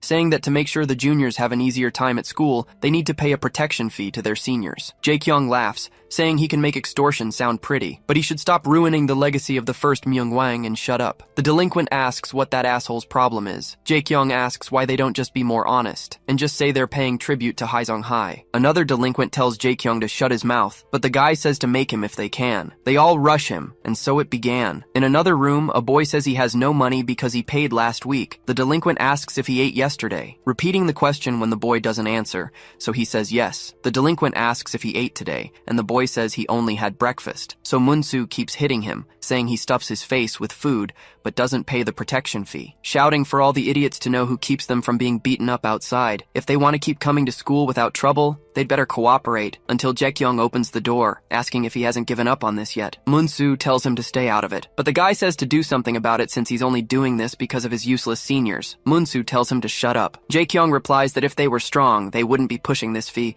and it's pathetic. That delinquent lunges at him while telling him to shut his mouth, but gets a backpack to the face. Then Jae-kyung readies his hand in front of him, landing a painful flick. Jae-kyung asks if this doesn't embarrass him, and wants to know if he'd like to take down the school together. They must take over Myeongwang High. Munsu cracks a smile, thinking he's one hell of a bastard. The next day, the whole group walks onto the rooftop. Jae-kyung asks if they're ready to get out of there. The two groups charge, and like every fight, he gained more friends, always winning one battle after another. And then, in his second year, he believed he had the power to defeat anyone, so he would deal with the bastards from Haesung first. Namseok says he must think he's a big deal, but he knows he can't be the strongest without his approval. Jae-kyung says it feels like just yesterday he beat him up, and now he's acting like he's the boss of Haesung, telling him to go to hell with his approval, because he should be ashamed to hang out with losers, because the name Dawn was pathetic. Namseok yells that they don't need to wait and can start the fight. Jae-kyung takes down a few guys with his friends. The Haesung side does the same. Then the guy strikes Gyeongjun's stomach, using his shoulder as a base for a kick to Namseok's chin. He falls to the ground, and Jae-kyung shouts that from this day on, they will take over Haesung. These bastards better bring it on, until he notices something to his side. A few motorcycles arrive and park. Byung-guk asks if those guys were already defeated so quickly. Namseok calls for his superior, and he says he showed respect like Seontae said, but he couldn't even knock out Jae-kyung. The guy wonders if they're the idiots from the Dawn gang. A delinquent asks who the hell he is, and if he's from Haesung High too, charging forward, saying they'll crush them. Byung-guk readies his fist, saying they're useless trash, punching each one of them while saying that trash should stay away, almost punching Munsu in the face, as Jae-kyung manages to block it with his kick. Byung-guk steps back, saying he's not so bad. Then he asks if they're just going to watch the fight, asking if he's going to handle this guy,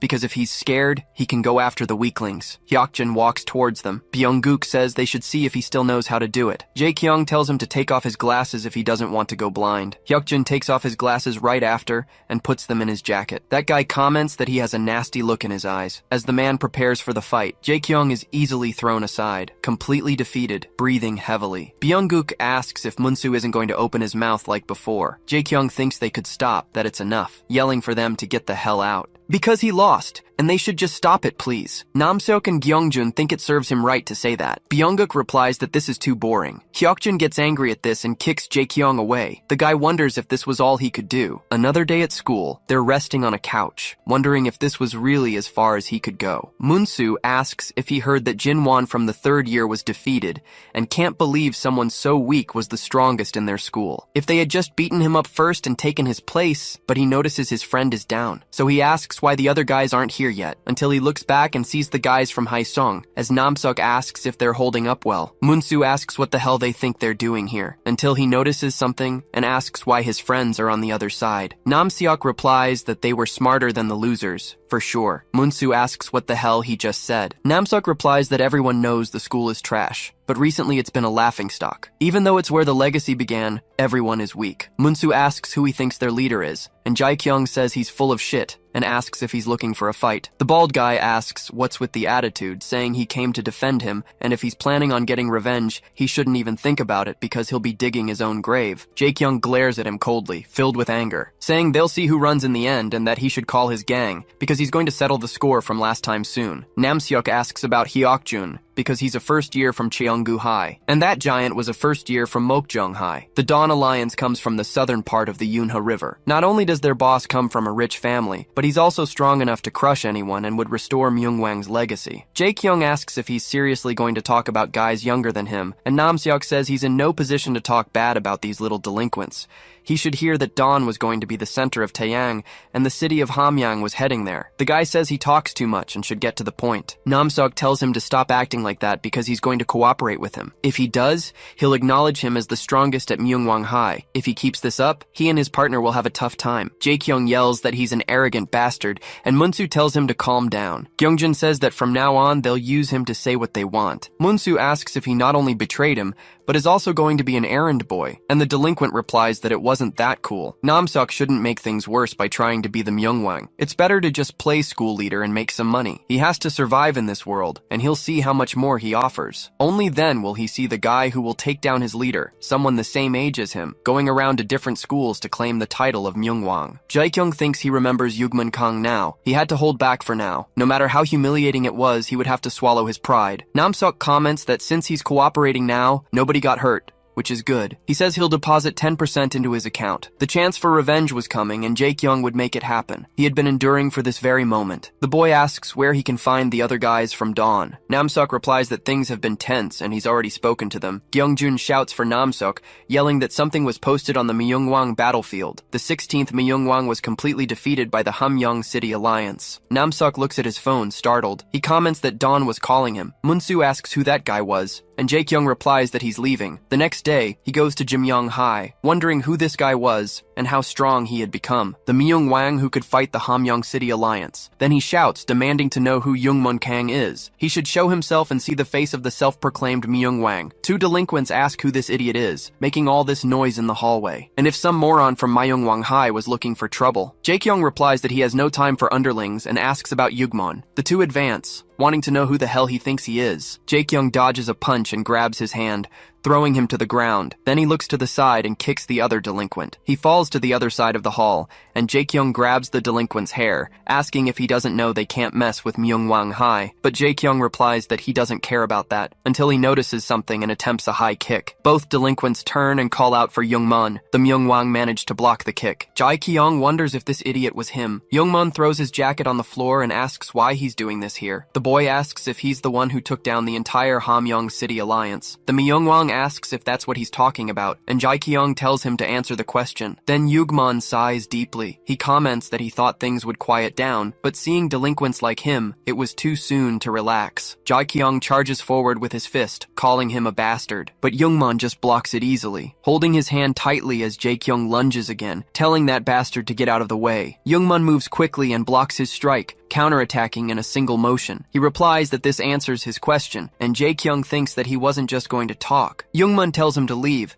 as there's no need to cause more trouble. The delinquent says he's heard what kind of guy he is, so he figured they were on the same page. Youngmun asks what he means. Jae-kyung replies that he needs help to defeat the guys from Dawn. That guy asks if that's what he went through all this trouble for. Jae-kyung asks what he means, saying he seriously doesn't know who he's dealing with. Youngmun says that if it's about the freshmen, he already talked to them earlier, and they were all better than him too. Jae-kyung replies that if he just sits back, they will just play them as planned, like they did to him, and that's why they need to take them down. Youngmun asks why he should do that, and the boy replies that he's the Myungwang, but that king bursts out laughing, asking since when is the Myungwang some kind of hero. Jae-kyung asks why he did it then, why he crushed the Hamyang Alliance. Youngmun replies that it was because they messed with people from his school. Jae-kyung questions this, and the guy replies that as the student council's vice president, nothing was more important. Besides, Dawn hasn't touched his school, so he has no reason to get involved. As long as his school is safe, that's enough for him. He doesn't care about anything else. Jae-kyung asks, and what about when Dawn messes with Jimyong High? Youngmun slams the table and says Myungwang High was off limits, and they know the unspoken rule. Even when he took the title and gathered all sorts of information, he got a good idea of what Dawn is and what they're planning, but he won't let them do it. Not as long as he's the Myungwang. Jaekyung comments that they'll see how long his arrogance lasts. Youngmon replies that he's the arrogant one here, because he's heard about him too, but for another Myungwang to show up and act like this is the height of arrogance, especially in front of the Myungwang himself. Jaekyung turns away, saying whatever, and that he'll see what he does next time. Youngmon says he knows no one can do anything alone. He didn't take down Hamyong City and become Myungwang by being strong on his own, so he shouldn't waste his efforts on Dawn, because he'll just be playing into their hands, and he shouldn't lose on his own again. Jaekyung replies that he's had enough of this and leaves, running into the two guys from before. Youngmon shows a bruise on his hand, saying that kid was a hothead, but it seemed like he has real talent, and that was too bad. Suddenly, Jongjin opens the door. Youngmon nods at him, and not long after, a storm of changes began to sweep through the schools of Taeyang City. Elsewhere, Jaekyung is smoking, wondering if Cheol-sang was doing okay, but he remembers beating him up and grips his phone tightly. Munsu comments that the strongest guys in all the schools were from Dawn. He knows they're strong, but this was bullshit. Jaekyung starts laughing at that, wondering what kind of face he was making right now. Before he knew it, Dawn had taken over most of the schools in Taeyang. Even the street gangs were under their control. Even though he was the leader of Myungwang High, he wasn't part of Dawn and was being pushed around by Hai Seong High. He started to get used to the angry stares as the third years were defeated. Jaekyung wonders if this was really how it all ended, but he denies it, thinking he wouldn't give up like this. A student offers a card with about 1,000,000 won on it. Two delinquents accept it, saying he was a good friend, and Jaekyung got suspended because of him, wondering what they should do with him. Jaekyung watches coldly and hands him a piece of candy, saying he heard rats go crazy for this stuff. He should eat it, and then asks, "So, what does rat poison taste like?" The guy starts coughing, trying to spit out the candy, but Jaekyung replies that it was just candy, holding his mouth shut while warning him to get lost before he sets up a mousetrap. Munsu calls Jaekyung and asks how he feels after a week off, calling him an idiot as he approaches. He mentions that it was Haiji he talked about before, and he's at Buksung High. Chu Haiji introduces himself and yells that Munsu has told him a lot about him, because he's gonna back him up now. Munsu comments that he's really strong and can easily beat 3 or 4 guys from Haesong. Jaekyung says that speaking of which, he wants to know why Namseok has been so quiet recently. Munsu asks if he hasn't heard, saying he definitely thought he knew. Jaekyung tells him to just spit it out. The guy replies that they were defeated by a second-year transfer student the other day. At that moment, Jaekyung felt a small glimmer of hope. Munsu says it took less than 2 hits, and apparently Namseok first went up against a freshman. His name was Cheol-sang. He was the strongest at Myungwang Middle School, and he seemed decent. Jaekyung recognizes the name, and Munsu continues,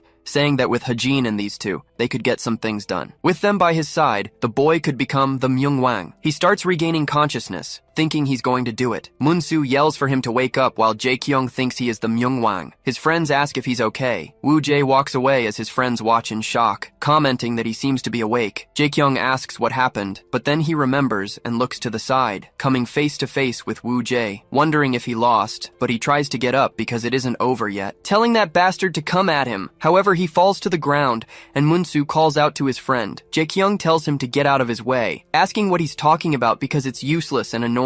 He should just get lost. Woo Jae wonders if this is a civil war. Munsu repeats for them to please stop. Jaekyung asks if he's trying to take him down. Then he punches him in the face, telling him to go to hell. Munsu grits his teeth and says yes, and that he's sorry because he knows better than anyone that he's just a burden, so they should just stop there, begging him. Woo Jae replies that if they fight again, the outcome won't change, and he must admit he lost. Hyunjin says he's not sure if it was time for him to step in. Jaekyung thinks he would lose once more, and he can't back down now because he still has to fight. He begins to tremble as Munsu questions what he can do shaking like that. He wants to know what Jaekyung thinks about them too. They were worried about him, so they should stop there. Jaekyung wonders about stopping here. Munsu warns that they've lost their lives. Woo Jae watches from a distance, and then turns his face away. He asks what his friends are waiting for, saying they have to leave. Cheol-sang looks at his former idol on the ground. They both stare at each other as the day ends. Woo Jae asks if he's coming, and the boy says yes. He runs after them until the door closes. He looks at Jaekyung with concern one last time. In the school hallway, he calls out to his son Bai. He apologizes for dragging him into his fight, and says he really appreciates his help. Woo Jae asks what he's talking about. He heard that he could become the strongest after taking down Myungwang. In that case, there are 3 schools left. If he defeats them all in a week, it'll be over in less than a month. Hyunjin asks if he's underestimating it, because going against the other schools won't be easy. As he said before, he'd better start getting ready. Woo Jae asks,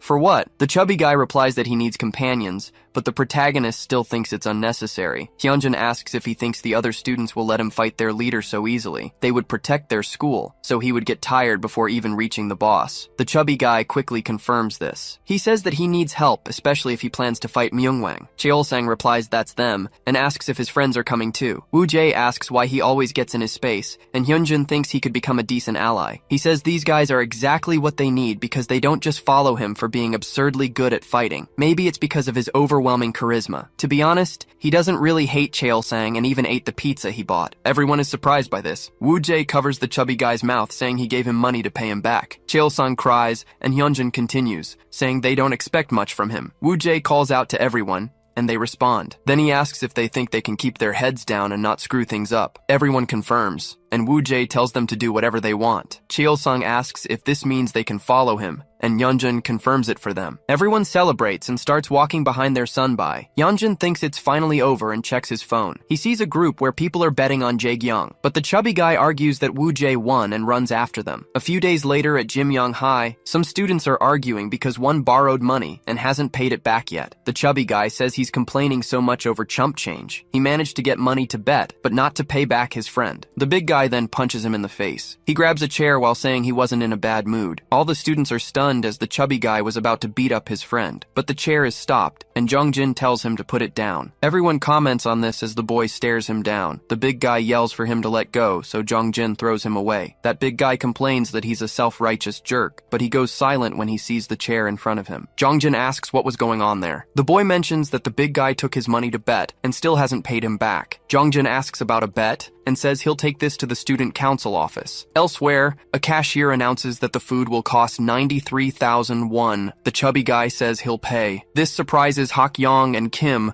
who were taking out their cards. Walking outside, Kim asks why he's been paying so much recently, and the chubby guy replies that they paid way more before. Hak Yong asks if that really matters. Kim says no, but it's really strange, because he suddenly got a new phone, and his new backpack and shoes are even from expensive brands. The chubby guy asks if he can't have nice things like that. Kim asks why he's acting this way. He was just saying he's been spending a lot. That chubby guy says that's enough of all this. He wants to know if they're going to the internet cafe to digest their food. He tells them to follow him, while Kim remarks that something isn't right. Elsewhere, Jongjin says it's clear that a significant number of students were involved in this. It was Lunette, an illegal betting site. Youngmun says it's finally spreading to their school too. Jongjin asks if he knows about it as well. The boy explains that he recently heard rumors that some school thugs teamed up to do this, but he never thought something so absurd would be true. Jongjin replies that only students can use it, and they use coins instead of money, so it probably seemed like a game to them. Youngmun replies that they should postpone the emergency student council meeting until tomorrow, and Jongjin agrees. But anyway, he comments that he found a lot in a short amount of time. He started looking into it because of all the recent student fights, and it's part of his job as a council member. So this could get more complicated since other schools are involved. It all leads to copies of student IDs or youth cards that link to a website. Myungwang Hai was handling that part, and Youngmun thinks it was him. Jongjin says Haseong was taking a lot of money from these kids who lose, and Mokjong Hai was in charge of scaring them into paying it back. Youngmun recognizes the names of all the schools, and Jongjin tries to say who was behind it all, but his friend finishes for him. It was Dawn. He thinks that if he hadn't lost the title of Myungwang, he could have solved this. Jongjin asks if he's planning to take back his place, but Youngmun questions if he could really defeat him if they fought again. He thinks that if he had listened to Jakyung that day, things would be different. Youngmun calls to Jongjin,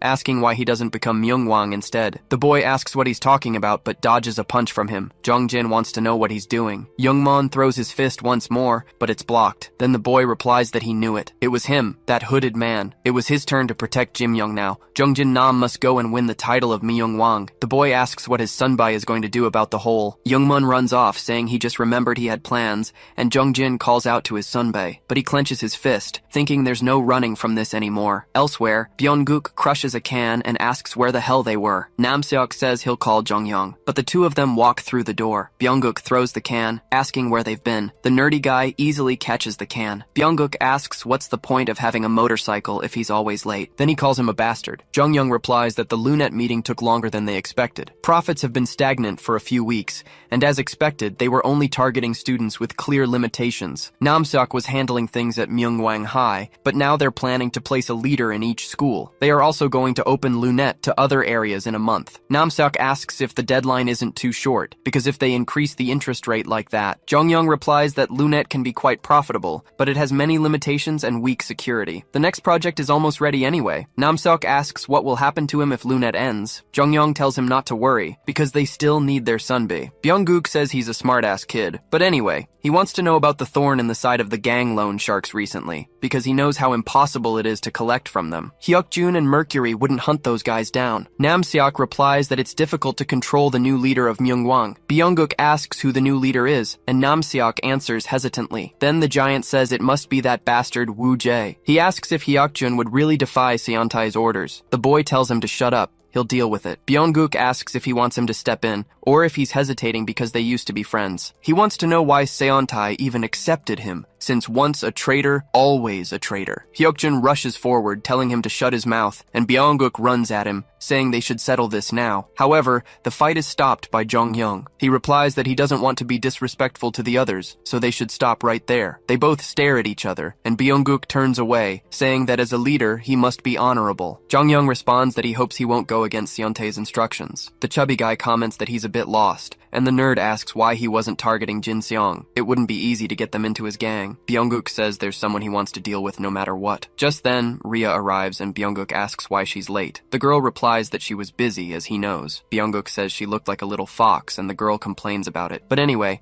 Jung-young had called the person next to him. Byung-guk recognizes who that guy was. This catches Namseok and Hyuk-jun's attention, but the nerd welcomes him, saying he was happy to see him, because he would help Lunette at Jimyong High School, and help them too. In a forest in Mokjong, some delinquents order the guys to get on their knees. These bastards from Jinseong should be ashamed of themselves by now. Byung-guk thinks they're nothing, and that idiot Jong-young was causing trouble for no reason. He wonders if the guy who fought last time wasn't their leader. He has to run to him while he's messing with Jinseong, and when he does, he'll crush him to pieces. Elsewhere, some students are talking. One of them says there's an event, and if they sign up, they'll get 100,000 coins. The other two comment that it's incredible and they just need to send their student ID and youth card. The guy says that's right, and that he'll send the link because it's super easy, but someone arrives and calls out for Sang-min. He gets scared of Chu Ha-jin and Munsu. In a warehouse, they push Sang-min and throw him to the ground. Munsu asks if Jae-kyung didn't tell them not to do this at school, and if he's ignoring that now. Sang-min hits the wall, asking what else he was supposed to do. Jae-kyung hasn't shown up at school and isn't even answering his calls. The bastards from Haesung were coming after him every day, and it doesn't matter what he said, because he'll do anything to survive. Munsu says he should have told them things were like this. Sang-min asks what difference that would have made, since there's nothing they could do. Sang-min gets up from the floor and walks away. He says he's too ashamed and has had enough, so they should just look the other way. Munsu and Chu Ha-jin hang their heads low, but then the guy kicks a can away. He asks what class Cheol-sang was in because he needed to talk to him. The next day on the rooftop, Woo Jae is annoyed as the delinquents hang their heads. Youngju scratches his head, and the protagonist sighs. He says he told Cheol-sang to stay quiet, and he said he could, which the guy confirms. So Woo Jae replies that he was wrong to trust him. The delinquent answers that it was a misunderstanding. Cheol-sang denies it, and everyone shuts him up. That delinquent says that because he shook up Ye-kyung's gang, all these guys who hated him started acting up. But since they don't have the guts to take him down, they formed groups and started picking fights with them just for being close to him. The guys tried to stay away at first because of their promise, but they can't just be pushed around forever. So they were just trying to keep him out of fights. Therefore, they tried to handle it themselves, and Woo Jae hits him on the head, saying that hardheads stick together. He wants to know if they think he only keeps them around to be his underlings. Youngjin tells Woo Jae that it doesn't look like they started anything. Ever since he defeated Jae-kyung, things like this were bound to happen. Woo Jae thinks for a moment. The chubby guy replies that's why they were going to do something. Woo Jae asks what, and he tells him to show them who the boss of Myungwang is. The damn rooftop door bursts open. Some delinquents ask if he thinks he can just come to their rooftop because he defeated Jae-kyung, and asks if he's Woo Jae, because nobody said he could fight. The real leader of Myungwang was him, Ji-hwan No, who lunges forward with a punch. Woo-jae easily dodges and lands an uppercut on his chin. Ji-hwan is thrown back, leaving everyone stunned. The protagonist comments that he was annoyed because his real fight is with someone else, but they were bothering him, so he was ready to end this. The delinquents watch as Woo-jae shows them how it's done. At dusk, near the bridge where the betrayal happened, Hyukjun takes off his glasses, remembering the moment Seontae said he had to become the Myungwang, so he abandoned Woo-jae, who gets up and asks how that was a reason, telling Seontae to stop as he falls to the ground. Then, a friend calls out to Woo-jae and tells him Hyukjun is there. The guy runs to him and calls his name, but Hyukjun's eyes were red. Seontae appears and says he's twisted. Of all places, he wants to know why here,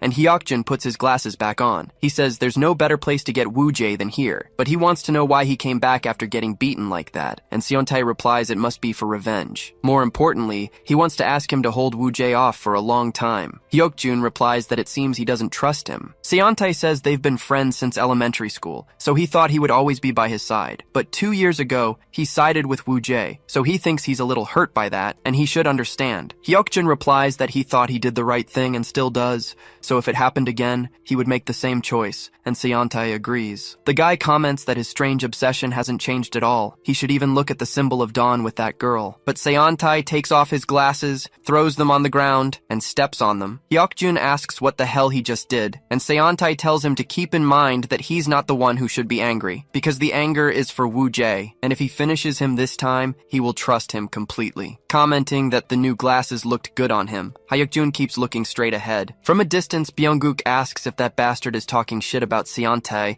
and Jonghyun says he doubts it. He's been even quieter recently, probably because of Woo-jae. Byung-guk asks if that's really it. The nerd asks who he thinks would win if they fought, and Byung-guk replies it had better be Hyukjun. Jonghyun agrees, because there's no stronger fuel than his anger for Woo-jae. Byung-guk says he doesn't care who wins, because if he loses, he could deal with Woo-jae himself, just like he did last time. Jonghyun says there's no need for him to get involved, because even if someone fails, there was someone more precise to eliminate Woo-jae. Byung-guk thinks that clever bastard is planning something. The nerd replies that he should worry about dealing with Jinsung first, since the guy who fought him before was from there. Now it was time to go after the real target, and Byung-guk wonders how he knows that. Then he takes out his phone, looks at a picture of the chubby guy, and comments that he's going to finish the job, and he had gotten the bait he needed. Ha-kyung's sister opens the door and asks why Kim is there at this hour. He waves at Ha-yoon. His mother says if there's a guest, he should come in, seeing that it's Gi-young. Kim says good evening to Ha-kyung's mother, and asks where he was. The guy enters the room and asks what he's doing in the dark. Then he smacks him on the head, saying a friend shows up and he doesn't even say hello. But Ha-kyung turns on the light and calls his friend. He had just gotten out of the shower. Gi-young turns around, startled, and Pil-young stands up. The guy apologizes to him. He just ignores it and says he put his clothes in the wash. Then he walks out and tells him to have fun. Ha-kyung says they will, and as soon as the door closes, Kim asks if he put his dad in a chokehold. The legend of his school and the second Myungwang had been taken down by him, and Ha-kyung replies that it was all good. But Kim notices he still has the stuffed animal. He asks if he's not going to give it back, and Ha-kyung says he was going to but didn't get the chance. Kim tells him to make an opportunity,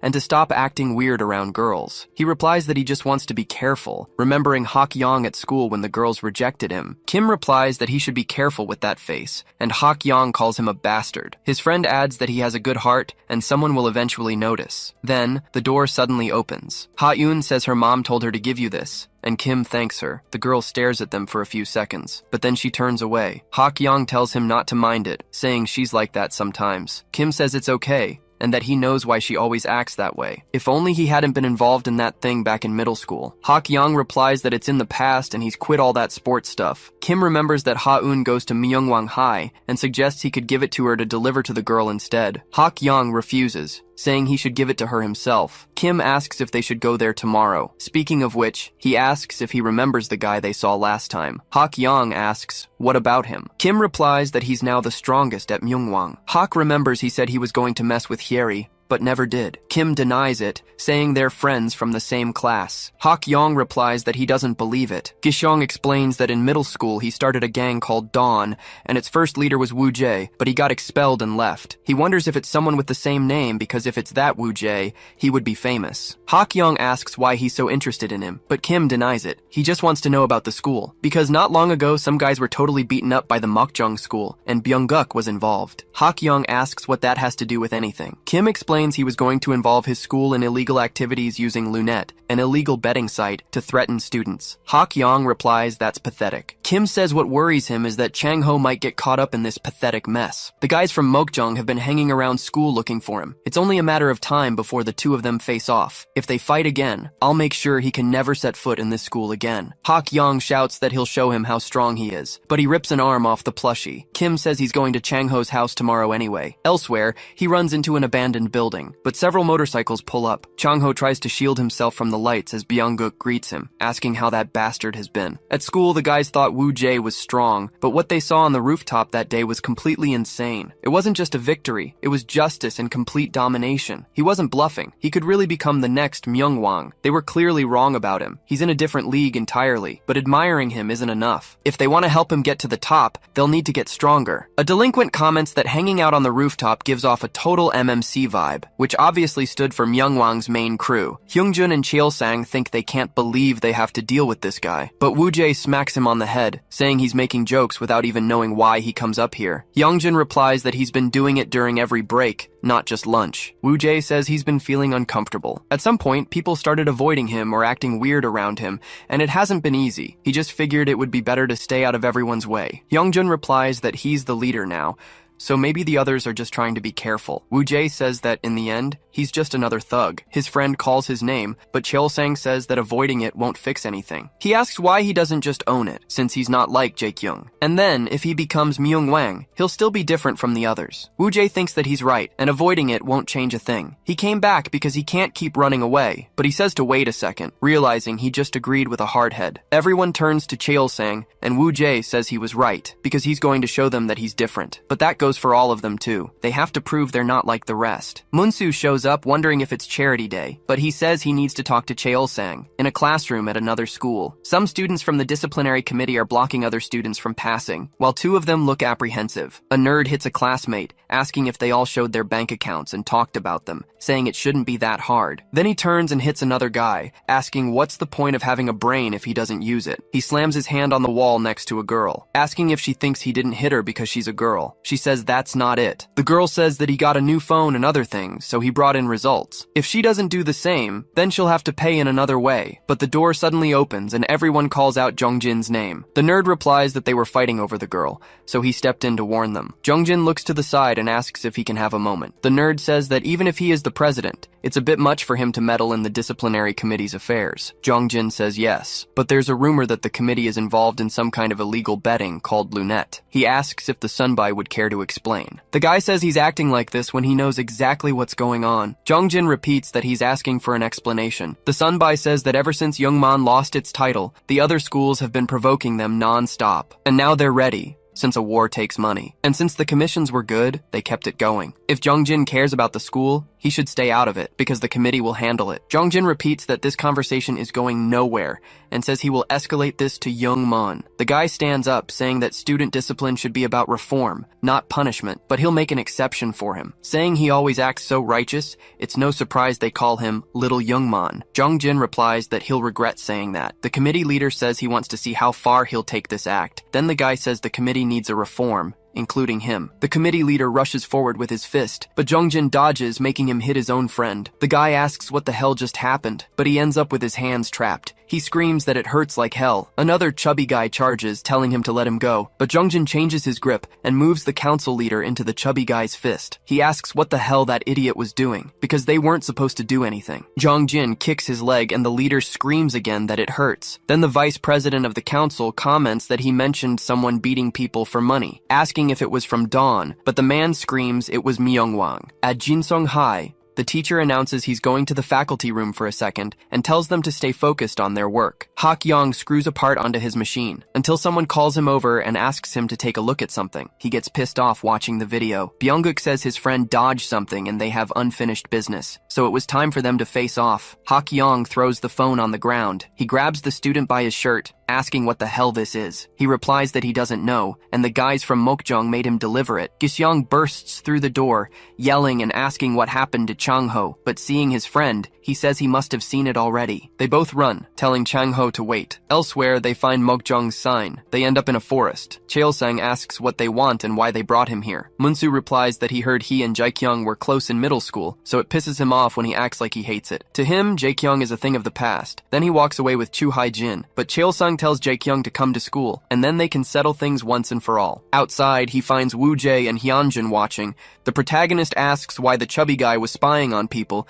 and he plays it off. Munsu tells Woo-jae not to get arrogant just because he's the strongest in the school. He needs to start building his gang and taking shape. The real fight is just beginning. Woo-jae asks if that's a threat. Munsu says he just doesn't want the school to be humiliated again. Hyunjin asks if the Sunbai can explain in more detail. Munsu replies that at least he has some manners, unlike that idiot. Woo-jae gets angry. Munsu explains that now that he's the strongest, they'll start showing up because they want him on their side. The dawn will come for him. Since Woo-jae already defeated Haesung's strongest, he should build his own gang. But Woo-jae replies that he'll crush those bastards by himself. Munsu tells him to stay calm and to let him know if he needs help, because he has his own scores to settle. Woo-jae wonders if they would show up in person, and it was perfect because he wouldn't have to waste his time on nobodies, but they should all come because he'll crush them one by one, whether it's the Dawn or Seontae. In Mokjeon Forest, they finally arrive. Byung-guk grins and says he was right there, because he was waiting for him with his entire gang. Kim sees Chang-ho tied to a tree and asks what they're doing there. Byung-guk says they're having some kind of friendship meeting. Hak-yong tells him to cut the crap and just come at him. The underlings move, but Byung-guk tells them to stop, because they weren't getting involved. It would be just him and Hak-yong in a fair fight. The young man agrees, but tells him to release his friend first. Byung-guk nods to a bald guy. He drops Chang-ho to the ground, and Byung-guk suggests a bet. If he loses, Jin-sung will have to obey them. Hak-yong asks what he gets if he wins. Byung-guk replies that he'll clear Chang-ho's debt, which isn't a bad deal. Hak-yong says he's in, and the delinquent smiles. Then he lands a punch on his face. Hak-yong turns, wounded, and counterattacks with a kick to the ribs. Both of them plant their feet on the ground. Next, Byung-guk lunges forward with a grapple. The crowd comments that Hak-yong managed to block the charge. The man just gets angry and starts hitting his back. Hak-yong notices this and moves his heel, throwing Byung-guk to the ground with a swift move. Kim asks where he learned those moves. Byung-guk falls on his back, and Hak-yong brings his hand down on him. The delinquent manages to dodge the fist and asks what's the point of moving blindly. Then he quickly moves onto Hak-yong's arm, warning that the moment he's caught, it's all over. Kim calls out for his friend, and Byung-guk adds that he's going to break his arm to make sure he never moves again. Hak-yong feels the pain from the grip but moves his fist, striking his opponent several times. Byung-guk tells him to hit as many times as he wants, because this was the end for his arm, until he notices what's happening and says it's impossible. Hak-yong was managing to lift him with pure brute force. His underlings comment that he's a monster. Hak-yong warns that he's going to smash him into the ground, throwing the delinquent, who quickly loses consciousness. Then he says that this is the end. Byung-guk keeps holding on with his arm, saying he won't finish anything, kicking his face while calling him an asshole. He then falls to the ground, and both of them back away. Byung-guk thinks that he tried to break his arm, but he fought back. He was some kind of monster. Hak-yong realizes he has no strength left,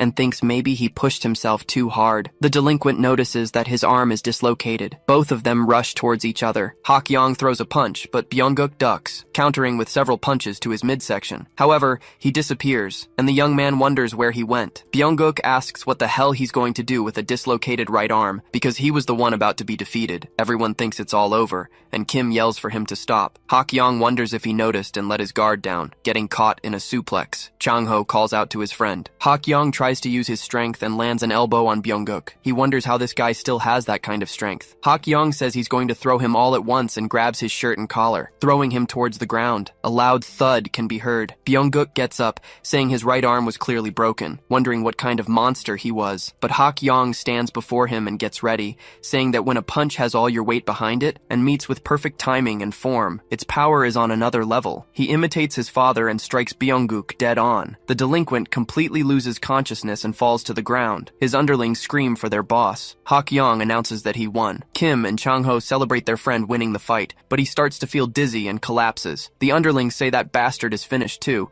and they should gang up on him. Hak-yong curses, unable to move, but his friends step forward. declaring they will protect him, so they tell everyone to bring it on. As the day ends, they walk home together. Chang-ho stops and apologizes. He was curious at first, but once he started making money, he couldn't stop. And when he started losing, he got in deeper, trying to win it all back. But honestly, he's grateful he could use that money with his friends, and they know how things are at his house, especially Hak Young. If it weren't for that incident, he'd still be playing sports. The young man replies that it wasn't like that. Chang-ho says he's the worst kind of friend and truly regrets everything. Kim steps forward with his fist, asking what the hell this was about paying them back and being a burden. The blow sends Chang-ho flying. Kim yells that he's a pathetic loser, and if he really thinks of them as friends, he shouldn't spend dirty money on them. Chang-ho replies that he's sorry and doesn't deserve to be their friend. Kim tells him to shut up, because if he really was a burden all this time and really did that to them, then he would keep being his friend and make things right. Chang-ho starts to cry and hugs them both, but he asks about what's next, because the Mokjong idiots wouldn't just sit back. Kim says they were lucky, but Byung-guk is the leader of the Dawn. Chang-ho says they won't stay quiet after their leader was knocked out,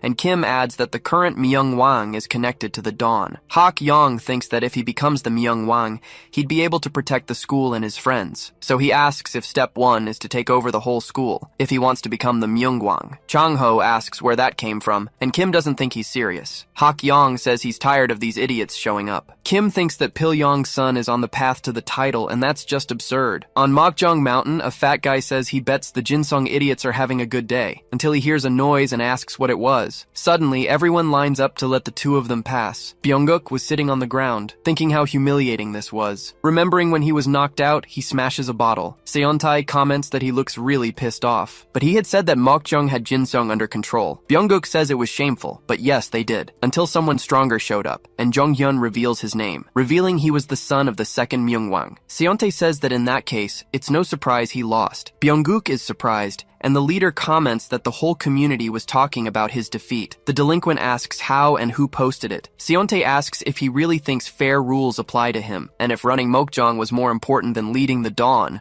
because he made him the leader even with the other gangs against it. He shouldn't make him regret that choice, so he'll keep his head high and obey his orders, and if he doesn't, he'll lose more than a tooth next time. Byung-guk remembers when he was younger, and Seontae asks if he thinks he doesn't know, because he doesn't need to say it again. Just do as he's told. Then he says it was Mokjong's strongest who lost, but not the leader of the Dawn, asking if he was right. He must show them exactly what happens when someone messes with the Dawn, because he's going to push forward until he sees it handled. In the car, Seontae comments that he let his guard down, since things got easier when he became Myung-wang. Jong-young says he's sorry, that Hak Young was an unexpected variable. Seontae says he needs to call a general union meeting for the election to take place. Then he asks how Hyokjun is doing. The nerd replies that he shouldn't worry about it, because they should have met by now. Woo-jae turns around and pulls Hyeonjun out of the way as the motorcycle passes. The motorcycle parks, and the protagonist asks what the hell that was. But Hyokjun says it's been a while. Woo-jae recognizes his old friend's voice. A few seconds earlier, Hyeonjun tells Woo-jae not to walk around like that, or he'll get robbed, since it was 3 in the morning. Wondering if he doesn't have a watch or even know how it was working. Woo-jae says it's easy to get things mixed up when you're focused, so he should stop being arrogant just because he's platinum. His friend says it was just a joke, but now that he thinks about it, exams are coming up and he hates it. The protagonist tells him to just treat it like any other test, and Hyunjin asks if he's already giving up. Woo-jae questions this, saying they should bet on who scores higher. Then, the scene from earlier repeats itself as he pulls his friend out of the motorcycle's path. Hyunjin recognizes the bikes. They belong to the Dawn Mobile Squad. Woo-jae asks if they were trying to kill someone and who the hell they are, but Hyunjuk says it's been a long time since he's seen him. He then approaches and asks if the chubby guy is his friend. Woo-jae questions him about it, and Hyunjuk readies his leg, kicking Hyunjin away. The chubby guy is sent flying. Woo-jae lunges forward with his fist, asking what the hell he's doing, but Hyokjin stares at him with his blind eye. Woo-jae lowers his fist, and the guy moves, striking his former friend's abdomen, then moving towards his face, and Woo-jae starts to lose consciousness. Hyunjin calls out to his friend. Woo-jae falls to his knees. Hyokjin asks if he really thinks he can take on Dawn being this weak. He should go to the Yuna River on Friday at 9, because he'll be waiting at the same spot from 2 years ago. The guy managed to get a few more days, but he can just run away like a coward. just like last time. The motorcycle gang starts to ride off, and Hyunjun calls out to his friend, but he notices Woo Jae sighing. The next day at Jinseong Technical High School, a student asks if they've heard. Hak Yong took down Byunguk in a single blow. That means their new number one is Hak Yong. In the cafeteria, he questions why, once he becomes the strongest, no one would bother him. His friends reply that this is correct. Hak Yong replies that it doesn't seem that way. Kim says they know how strong he is, but as he said before, becoming the Myungwang isn't an easy path. Some of the guys in Dawn are the strongest from schools that have produced Myungwangs, and if he's not careful, he could end up facing them directly. Hak Young replies that he doesn't know about that and doesn't care. If he becomes the Myungwang, no one will mess with them, and that's all he wants. Kim says he'll help him on this path. Chang-ho agrees, saying he'd be his loyal man. But anyway, they want to know when he's going to Myungwang High, because if he goes, he should take them along because of that guy named Woo Jae. Hak Yong asks why they're bringing him up, as it completely ruined his appetite. Kim replies that he wants to check if it's the same guy he mentioned before, and the guy asks what if that idiot is him. Chang-ho asks if they've ever seen Hak Yong lose to anyone. His friend wants to know why he's so irritated, saying he just means things will get complicated if it's the Woo Jae he knows. Suddenly, a loud noise is heard, and a delinquent asks if the idiot is blind. The boy replies that he tried to move out of the way. The delinquent kicks him, asking if he's saying it was his fault, asking if he wants to mess with him and get his leg broken. But Hak Yong shows up saying that's enough. The delinquent says this limping bastard messed up his uniform. Hak Yong moves his hand quickly and hands a cloth to the delinquent, telling him to wait. The boy tells him to use it to clean himself up. The limping student walks away, and Hak Yong watches from a distance as he was heading towards the school exit. At Myungwang High, Hyunjin looks at his friend. Woo Jae was thinking that he was the strongest in Cheonggu and a member of Dawn, so he wonders why, of all people, his opponent had to be Hyokjun, and why he was still in Dawn. Hyunjin thinks he probably knows who he is, but there's something about the way he reacted. It wasn't something he could ask him right now anyway. Then, Hyeri pats the protagonist on the back and calls out to him. Hyunjin calls out to the class representative to warn her, while Woo Jae just ignores her. Hyeri tells him to call her by her name because he's embarrassing her. The chubby guy asks if she's going home for once. The girl replies that she isn't, because there's a general student council meeting. She almost mentions the council president, but changes the subject, wondering what's up with Woo Jae, because he's all serious and not even responding. Hyunjin says maybe he's just having a bad day, but tells the girl to wait. Hyeri approaches Woo Jae. Noticing his lip, she asks if he got into another fight. That's why people get scared and avoid him, but Woo Jae ignores her again. She asks if he's thinking of transferring schools again after another bad incident. Woo Jae turns around angrily asking what she just said. Hyunjin tries to explain on the girl's behalf, but a voice calls out to the protagonist. He turns and comes face to face with the limping guy. He's in shock, as he recognizes who it is. In the past, he says that this could end badly and everyone could get hurt, but Sangil replies that this is disappointing, because no matter what he says, he is the leader, and they'll be with him until the end. They both quickly call out each other's names. Then they run to embrace. If the Myungwang controls the shadows of student society, then on the other side, representing the light, was the General Student Association of Taiyang High. Presidents and vice presidents, considered the leaders of their schools, gathered to discuss and decide on student matters. And today, with their support, a new representative of the General Association, known as a leader among students, had been appointed. Everyone applauds for Seonta Yang from Ilwon High. As the meeting ends, Hyeri gets up from her chair, but she bumps shoulders with a guy and apologizes. He asks if she's from Myungwang, and the girl confirms and introduces herself. Jongjin does the same, saying he's also a second year. Hyeri says it's nice to meet him, but it seems only vice presidents showed up, and Jongjin starts to explain why. But Seontai says, so she's from Myungwang. He was a little shy about meeting everyone, but it was nice to meet her, and he hopes to work well with her in the future. Hyeri agrees and congratulates him on being chosen as the representative, thinking that he was the guy Jun had talked about. Seontae keeps smiling and says he must be Jongjin, the vice president of Jimyong High. It's nice to meet him, and he also wants to work hard together in the future, and Jongjin agrees. They both stare at each other, and he wonders if he's planning to be both the Myungwang and the council president. Jonghyun watches this from a distance, thinking it's been a while since he saw Soonbai Jongjin. In front of the Yunha River,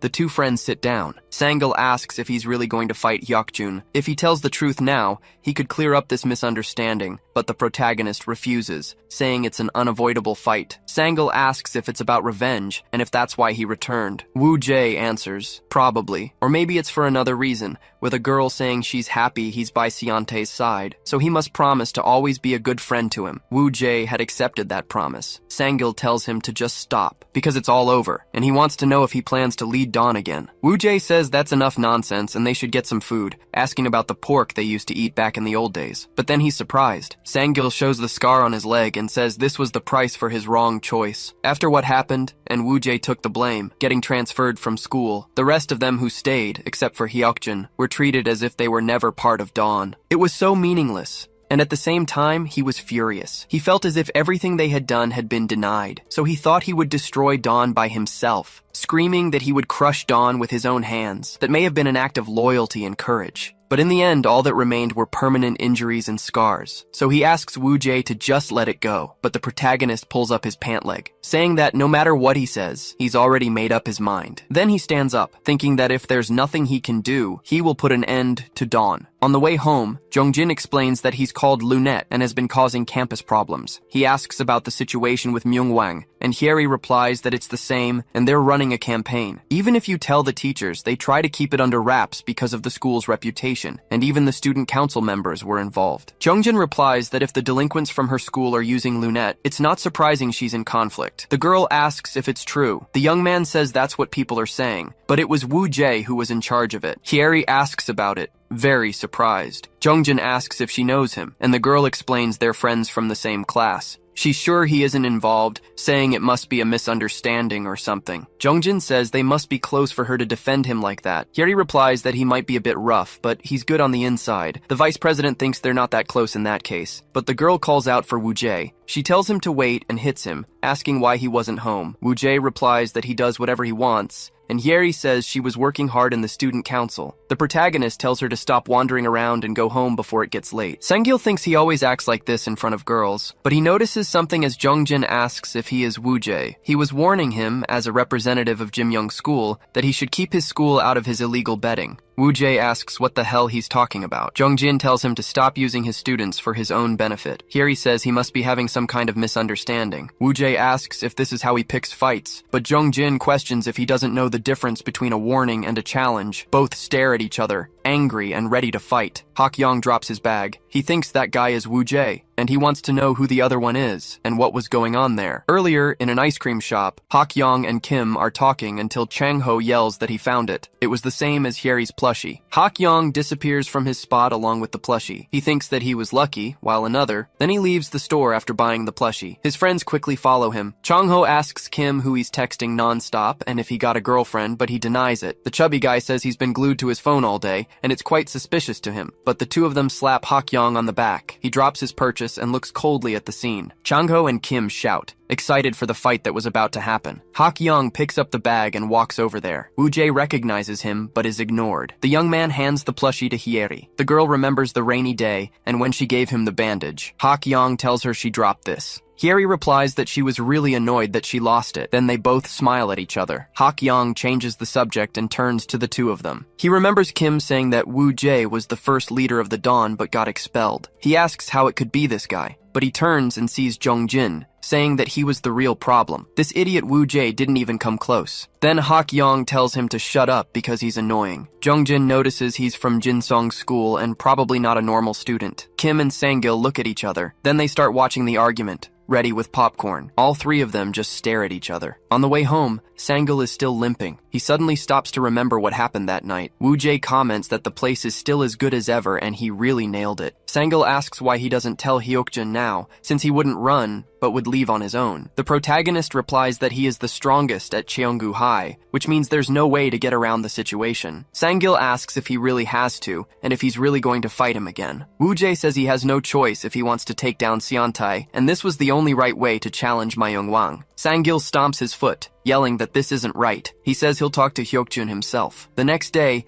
Hyunjin sits on a school bench. He had asked if Woo-jae was kidding, but he asked him not to tell Cheol-sang and the others. Hyunjin wonders if he's really going to the Mercury hideout by himself. Cheol-sang asks what he's talking about, and Hyunjin is startled by them. The group asks if they weren't the guys from Cheonggu, and that their leader was in the Dawn, adding that he heard they're violent for going around with tools like that. Cheol-sang wants to know what he was talking about. Hyunjin says it was really nothing, but the delinquents say they'll be the ones to judge that. Woo-jae gets ready and starts walking toward the location, but he notices his friends and and asks why they are there, complaining about that idiot Hyunjun. Then Woo-jae tells everyone to go home. Chael-sang says he really doesn't understand why he's going alone, but knows that's why he was looking for them. But he needs to think about how worried they are about him. This time, they're going with him. Hyunjun says they should try to go wherever he goes. Woo-jae complains that they're impossible. He keeps walking forward and bumps Chael-sang's shoulder. They all look at him fearfully, but Woo-jae asks if they aren't coming with him. They all shout that they are, and the protagonist cracks a smile. They finally arrive at the Mercury base. One of the delinquents notices they're there. Then the groups face off. Hyunjun thinks this is intense and maybe he shouldn't have come. Woo-jae asks where Hyokjun is. One of the delinquents tells him to come with him. The protagonist tells his friends to stay put, saying he'll be back after he wins. He turns and walks over, thinking that even if it's Hyokjun, he has no choice but to fight. Hyokjun thinks he'll have to be the one to take down his old friend. Both prepare for battle coldly. Hyokjun was waiting with a motorcycle beside him. Then he remembers when he was kicked. Byunguk says this one-eyed guy wanted to lose his life and thinks he's still the strongest in his class. Hyokjun thinks he transferred without a word, and he wants to know if he had really run away. Byunguk asks if he really thinks he can land a punch with an eye like that. He says it's really distressing, taking off his eye patch. Hyokjun shields himself with his hands, complaining that these guys were really asking for it. Two others hold him down and ask if he thinks he can defeat everyone with just one working eye, saying he was nothing but a traitor. Suddenly, the door is kicked open, and Seontae sends him flying. Then he looks at the other two and punches them in the face. They all fall to the ground in front of him. Byunguk questions what's wrong, saying this guy was the one who betrayed the Dawn. Seontae says this is nothing but a fight between friends, and more importantly, he pins him to a locker while saying he was out of line for thinking he could mess with Hyokjun. Then he tells all of them to kneel. Seontae picks up the eye patch and asks if he's okay, while Hyokjun wonders why he's helping him. He was the one who stood by his side. Woo-jae was a coward and not his friend. Back in the present, he asks what brings Sangil there. He explains that he's getting it all wrong, and Hyokjun asks about what. Sangil says that Woo-jae didn't run away from anything. He left to keep them safe, because Seontae had planned everything. But Hyokjun replies that he's the one who's got it all wrong. He says he doesn't give a damn about that pathetic past, and is just making him pay for messing with the Dawn. So, he should stay out of it and leave while he still has one good leg. Sangil screams his friend's name in anger, but Hyokjun grabs his collar and asks if he thinks he'd let him go easily just because he's lame. He should stop acting so weak. A subordinate calls out for his boss, but Woo-jae greets him with a kick, which is dodged. Hyokjun's glasses fall to the ground, and he calls out Woo-jae's name. The protagonist says this fight is between the two of them anyway. Hyokjun takes off his jacket, commenting that he's still the same old coward, but the protagonist asks if he's scared since he's about to be defeated. All he did was get better at bluffing. Hyokjun replies that now he'll show him what happens when he crosses the Dawn. The protagonist gets into his stance, warning that he'll dismantle this gang, starting with his defeat. Sangil screams for his friends to stop. Hyokjun charges at him and throws a few punches, which are easily avoided. Then he tries a kick, but Woo-jae manages to block everything. Next, the one-eyed guy throws an elbow strike. Woo-jae manages to defend but gets pushed away. He then tries to attack his blind spot, landing a blow to his abdomen. Hyokjun feels immense pain. The protagonist advances with a middle kick, but it's blocked by Hyokjun's leg. Woo-jae finally readies his fist and throws a punch, but Hyokjun manages to dodge it. He grabs his shoulder and knees him in the stomach. Woo-jae feels the pain as Hyokjun advances with his fist, but the protagonist sees the perfect moment and lands an uppercut on his opponent's chin. Hyokjun starts to lose consciousness. On that day, they were all defeated under the rain. He says he can't see anything with his eye and something is wrong. Woo-jae calls out to his friend and then screams in desperation. The doctors said Hyokjun's retina and optic nerve were completely damaged. He would become permanently blind in his left eye. The boy stares at him with a bleeding eye and asks about his pathetic, guilty expression, because nothing has changed,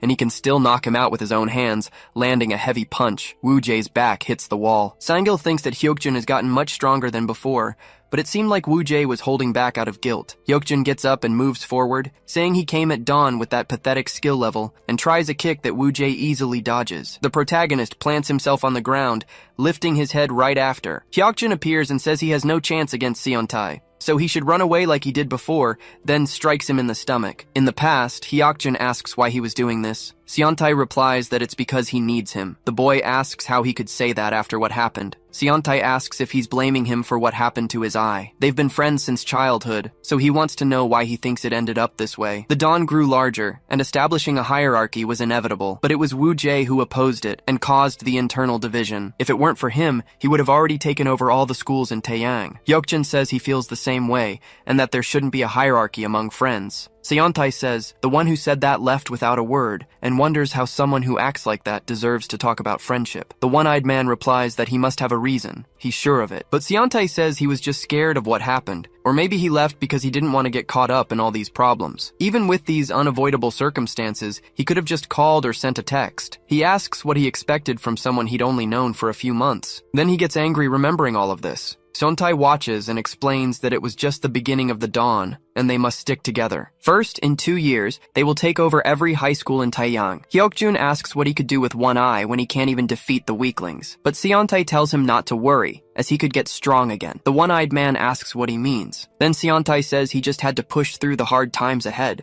Back in the present, he strikes Woo-jae's abdomen. Sang-gil screams his friend's name. Hyokjun tells him to go down, but the protagonist blocks the blow and tells him to cut the crap, landing a straight punch on his chin. Hyokjun staggers back from the hit. Woo-jae says he'd be lying if he said he didn't feel guilty, but that doesn't mean he's going down here, because he has to take down Seontae, so he charges forward. Hyokjun throws a straight punch, but the protagonist dodges it. He lands a hook to his abdomen. The one-eyed man tries another strike, however Woo-jae dodges it again, setting up a punch that connects with his opponent's face. Hyokjun starts to fall back, but plants his foot and tries once more. In the past, Kang Dong-ho enters the gym, asking if anyone is there, and if the one-eyed guy was the one Seontae was talking about. Then he throws 2 gloves at him. Hyokjun glares at him angrily. But Dong-ho, the 6th Myungwang, says it's been a while since he had some fun. Several fights ensue, with Hyokjun ending up bruised on the floor. Dong-ho comments that opponents would always go for his left side, but he could use that as a trap. Instead of a blind spot, his left side would be a bait to throw them off. He must take advantage of the deliberate opening, completely defending his left side and dominating with his right. Dong-ho starts training the boy to do just that. He tells him to get faster and faster with his elbow strikes. Hyokjun tries one of these on Woo-jae, but the boy dodges it. However,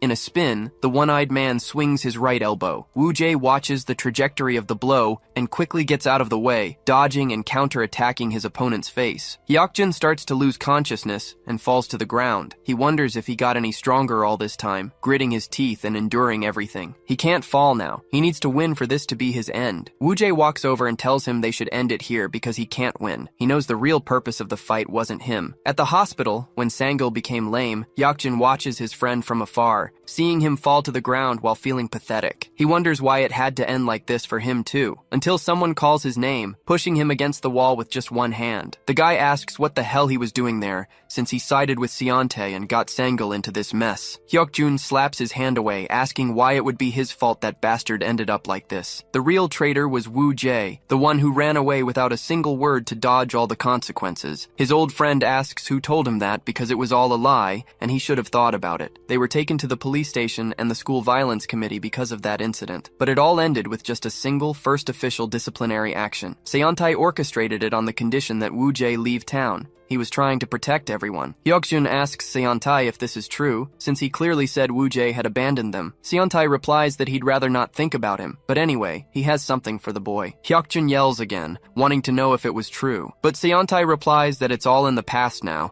and he should say if he likes this. The boy is impressed by the motorcycle in front of him and asks why he's getting it. Seontae replies that he always liked motorcycles and wants him to be part of the Dawn task force. Hyokjun says he always gets more than he deserves, but Seontae asks if he forgot what he said, because the dawn was just beginning. So he should accept the gift, but promise one thing, to always be on Dawn's side. In the present, Hyokjun says that's not an option, because he's still part of the gang. Woo-jae looks at him furiously, ripping off his tie while saying that since it's worth risking his life for, he'll put an end to this right now. Sang-gil again asks them to stop. Hyokjun looks at his old friend. Sang-gil questions what this whole fight between friends is about. Previously, Hyokjun and his gang noticed the lame boy far away from him. He was with some delinquents, being intimidated. One of them kicks his leg. Sang-gil says he was now in his school uniform, but the delinquents shout that this asshole talks too much. He has exactly 5 minutes and should start walking. Hyokjun thinks he can't believe this idiot was being intimidated by these punks like this. One of the delinquents notices him. Hyokjun approaches them and gets their attention. A few minutes later, they are begging for mercy. Hyokjun's hands were stained with blood, with all those delinquents decimated on the ground. At the hospital, his old friend comments that Woo-jae was just trying to protect them, but he would also be transferring soon and knows how his father was. He's ashamed that Hyokjun was with Seontae, but he shouldn't forget they were friends once, so he should take care of himself. Hyokjun plants his feet, his hands trembling. Meanwhile,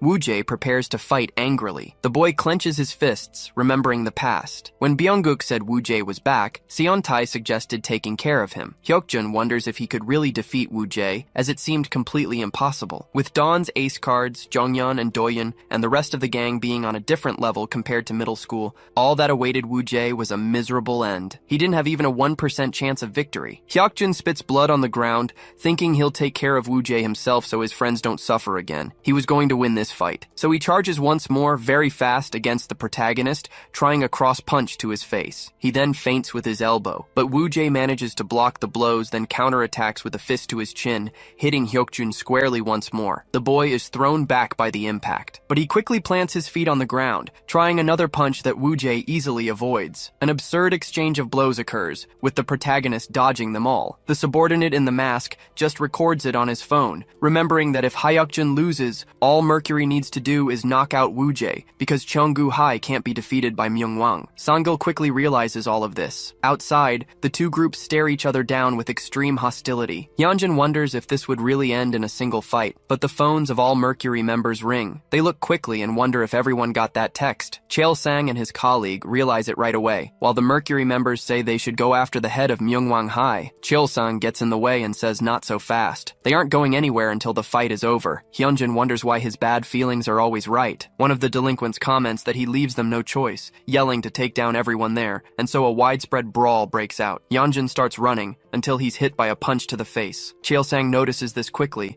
and runs to him, landing a kick that sends the delinquent flying. He tells his Sunbai to get out of there since he doesn't know how to fight, but one of his friends falls beside him. He asks if Seokmin is okay, and the delinquent complains about these bastards. The Mercury members keep advancing until a voice shouts asking who they were. One of the delinquents is hit with a fist to the face and then falls back thanks to Munsu. He answers that they were Myungwang Hai. Hyunjin says that Sunbai Munsu really came. Another delinquent tries to call his friend, but Chu Haijin charges forward, telling them to keep their heads up, knocking out one of the Mercury members and sending him flying. Everyone from Myungwang is impressed. Then the Mercury member orders them to finish them off. Jaekyung runs quickly and hits him with a knee strike. That guy falls to his knees on the ground, asking if he wasn't Jaekyung. Cheol-sang is also completely surprised, but Jaekyung says his style doesn't allow him to leave a debt unpaid. The Mercury members wonder where these bastards from Myungwang came from. Hyunjin says this is how it ends. Cheol-sang comments that it brings back memories. Jaekyung says he was still weak, just the same. The boy asks who's weak, and the blonde says he was the one beaten up on the rooftop. Cheol-sang starts to remember it. Jaekyung says if he thinks differently, he should prove it right there, and the freshman replies that he'll show him how capable he is. The Mercury members wonder what they're doing, as they should be finishing them. Cheol-sang charges forward, telling them to come at him. Under the bridge, Woo Jae looks at a panting Hyuk-jun. He glares angrily at his old friend but hears the noise of the battle and says those idiots can't stay out of trouble. Hyuk-jun notices that this arrogant bastard got distracted, so he charges forward quickly with his fist. Woo Jae blocks his elbow strike with his arm. He deflects the next blow with his elbow, but Hyuk-jun grabs his shoulder, landing a knee to his chest. The protagonist thinks he's definitely gotten stronger, but there's no way he'll lose to him, revealing that he blocked the knee strike. He then charges forward, thinking he has to take them all down. He lands another cross punch on Hyuk-jun's face. Using his standing foot, he kicks the one-eyed man's head, thinking he must eliminate Seon-tae and the Dawn. Hyuk-jun stumbles back, his legs unable to hold him up anymore, but he puts a hand on his knee and tries to get up, even while trembling. Sangil watches from a distance, worried,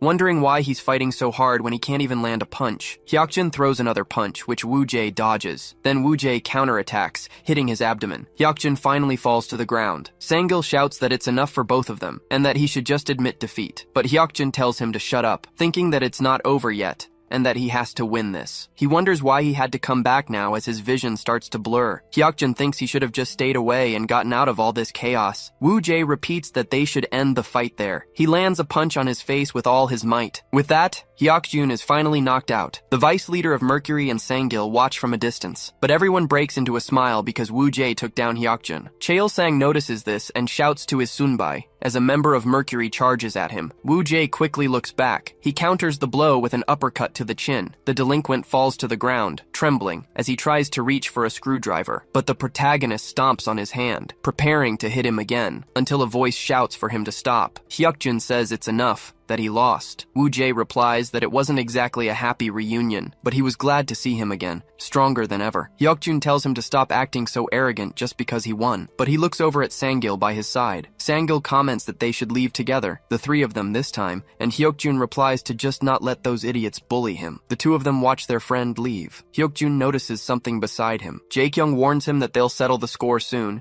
and Hyukjun replies that he's ready whenever and wherever he wants. Hyunjin watches all of this with a smile until his phone starts to ring. Some people in his group chat are saying that Woo-jae defeated Hyukjun, because at this rate he could defeat Myungwang all by himself. Someone watches this fight from afar. Kim wonders if that was really the Woo-jae he knew. In a pool hall, Jong-young answers the call, saying that he lost. A few delinquents watch this from a distance, but they advance with pool cues in hand. Jung-young notices this and quickly dodges. He grabs the delinquent's jacket and shoves him against the wall. The young man glares at him seriously, even without his glasses. Then he starts beating his face relentlessly. The other delinquents think they need to do something, until the door to the room is opened. The guy says it looks like that bastard already made the call. Jong-young turns around and his companion replies that sometimes it's fun to mess with the small fry, but if they get beaten this easily, there's no chance to enjoy it. On the rooftop, Cheol-sang and Jae-kyung meet. The young man is a bit hesitant as the blonde guy asks what he said. Munsu asks if he heard correctly, and Chu Ha-jin confirms, but the two of them tell them to shut up. Cheol-sang scratches his face and thanks him for protecting them against Mercury. Jae-kyung replies that he thought it was something important. Munsu and Chu Ha-jin wonder what that was about, but their leader tells them to hurry up. The trio walks off, and Jae-kyung warns that some idiots have been after their uniforms lately. They've been pretending to be from his school and messing with Jimyong-hae using Woo-jae's name. Cheol-sang asks who these idiots are. Jae-kyung says it's obviously someone trying to stir up trouble between both schools. He tells him to stay out of it, or he'll be humiliated by Jimyong-hae. Cheol-sang asks if it wouldn't be better for him if Woo-jae's side lost. Jae-kyung replies that he's with him now, so if he needs any help later, he should just ask. Munsu thinks something is going on here. Jae-kyung yells once more for them to come on. Cheol-sang sighs, thinking about his Hyung, because they'd have to face Jimyong-hae sooner or later anyway. Elsewhere, Hyunjin is on his phone,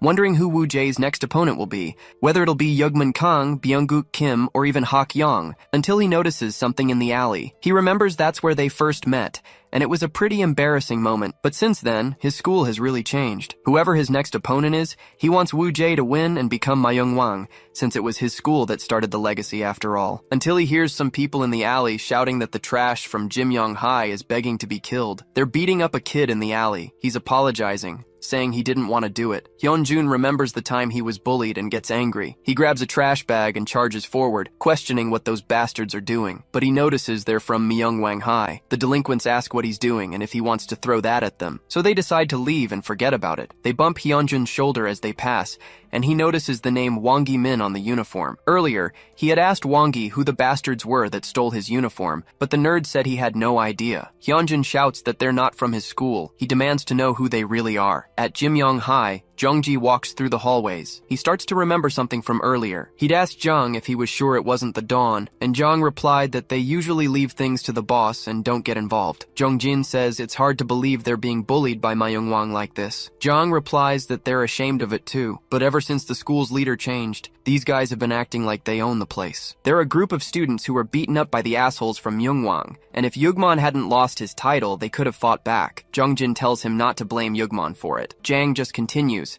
saying the new leader of Myungwang is Woo-jae, and apparently he also took down all the strongest guys from Haesung-hae. He also heard that Woo-jae is putting an insane amount of effort into his role as leader because he's trying to join the Dawn. People are saying he uses money to expand his power and challenge the title of Myungwang. And this isn't an excuse, but if Yugman hadn't lost his position, he wouldn't have to do anything to ruin his reputation. If he really cares about the students, he should handle this himself by defeating Woo-jae and then trying to become the next Myungwang. If that happens, maybe things can go back to how they were before. He misses the peaceful days at Jimyong-hae when Yugman was the Myungwang. Jungjin approaches the school gym. A student says the vice president is already very strong, and Jungjin replies that maybe it would be better to ask a teacher for help, but the kid says he can't, because he'd end up on the school's blacklist. Jungjin says the disciplinary committee seems to have something against him, and while he won't ask what it is, he just needs to be honest. The young man nods at him. Jungjin asks about the others on the council with him that day, and the student says they can't do anything. No one wants to make it obvious, but there are many more people like him. Jungjin asks when it started. The student replies that it wasn't long after Yugmon lost his title as Myungwang. Jungjin asks if he's blaming him too, but the boy denies it, saying he just misses the days when he was the Myungwang. At least then, it didn't feel like hell on earth. Jungjin meets up with several students and Yugmon, who says they've been waiting for him. The young man says he's not sure if this is necessary, but becoming the Myungwang is the fastest way to protect the school. He feels he has no choice and is sorry about it. Yugmon says it seems like he's confident about winning. He hopes Jungjin becomes the Myungwang, but he can't lose without at least putting up a fight, so he tells him to get ready and asks if he's prepared. Jungjin moves closer, and the two begin to exchange blows. Later, in front of the river, Woo Jae stands beside Sangil. They look towards the bridge until Hyokjun's motorcycle approaches. The young man parks and takes off his helmet. Then the three of them glance at each other. At Jimyong High, Yugmon falls to the ground, saying that Jungjin had won. Jang thinks that he knew he wasn't a normal guy, but he didn't expect him to be this strong. Yugmon says he didn't think he'd be completely outmatched, and Jungjin replies that he's sorry, but his friend tells him to save the apologies. He's in charge now, so he must keep the school safe. He shouldn't forget that, because it means he's going to be the next Myungwang. He then pats him on the shoulder,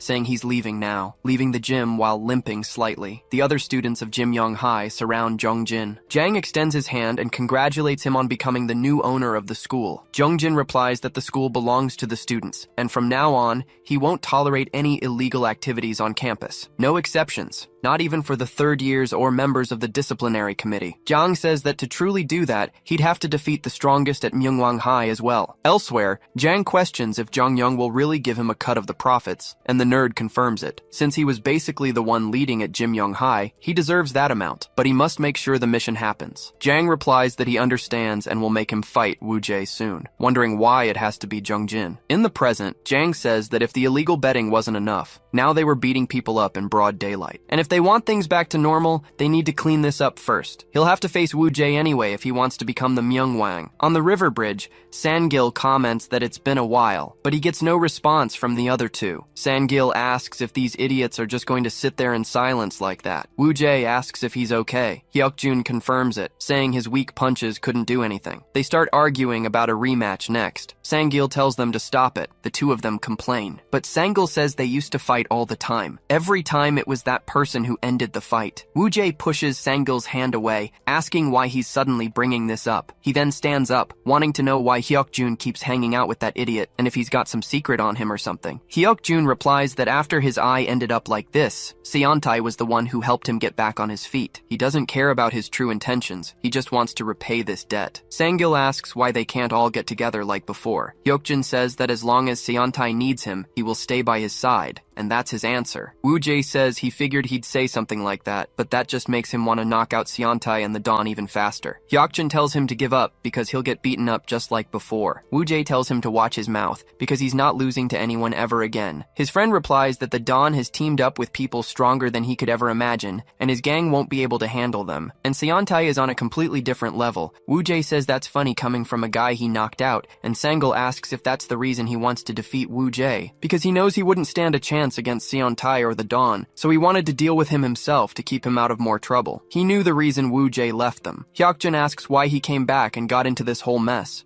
saying he should have just stayed quiet. Woo Jae says he thought about doing that and tried to put it all behind him, but he couldn't, clenching his fist. Hyukjun calls him an idiot and turns away angrily. Woo Jae says he still thinks of him as a friend, so he shouldn't get hurt and should take care of himself. Sangil says that even if he hates it, he'll keep calling out to him because, just as Woo Jae said, they've always been friends. Hyukjun looks back but stomps his foot and keeps walking, calling them idiots. On the way to school another day, Hyunjun repeats that fighting the Dawn alone is impossible. Woo Jae says he could fight alone to become the Myungwang, but against the Dawn, it would be an all-out war. Hyunjun slaps his back, asking if he finally gets it. Woo Jae says all he's got is Cheolsung and his friends, and Hyunjun, but the chubby guy says he's not weak. He just hates fighting. Woo Jae says that if even Hyukjun is saying this, it means his current power and group aren't enough to take down the Dawn. Hyunjun thinks that he's not wrong. During the Mercury incident, Woo Jae would have been in serious danger if it weren't for Jae Kyung's gang. Even with them, they are still no match for the Dawn. However, Hyunjun suddenly has an idea, saying they can team up with other schools. The Dawn is an alliance of 5 schools,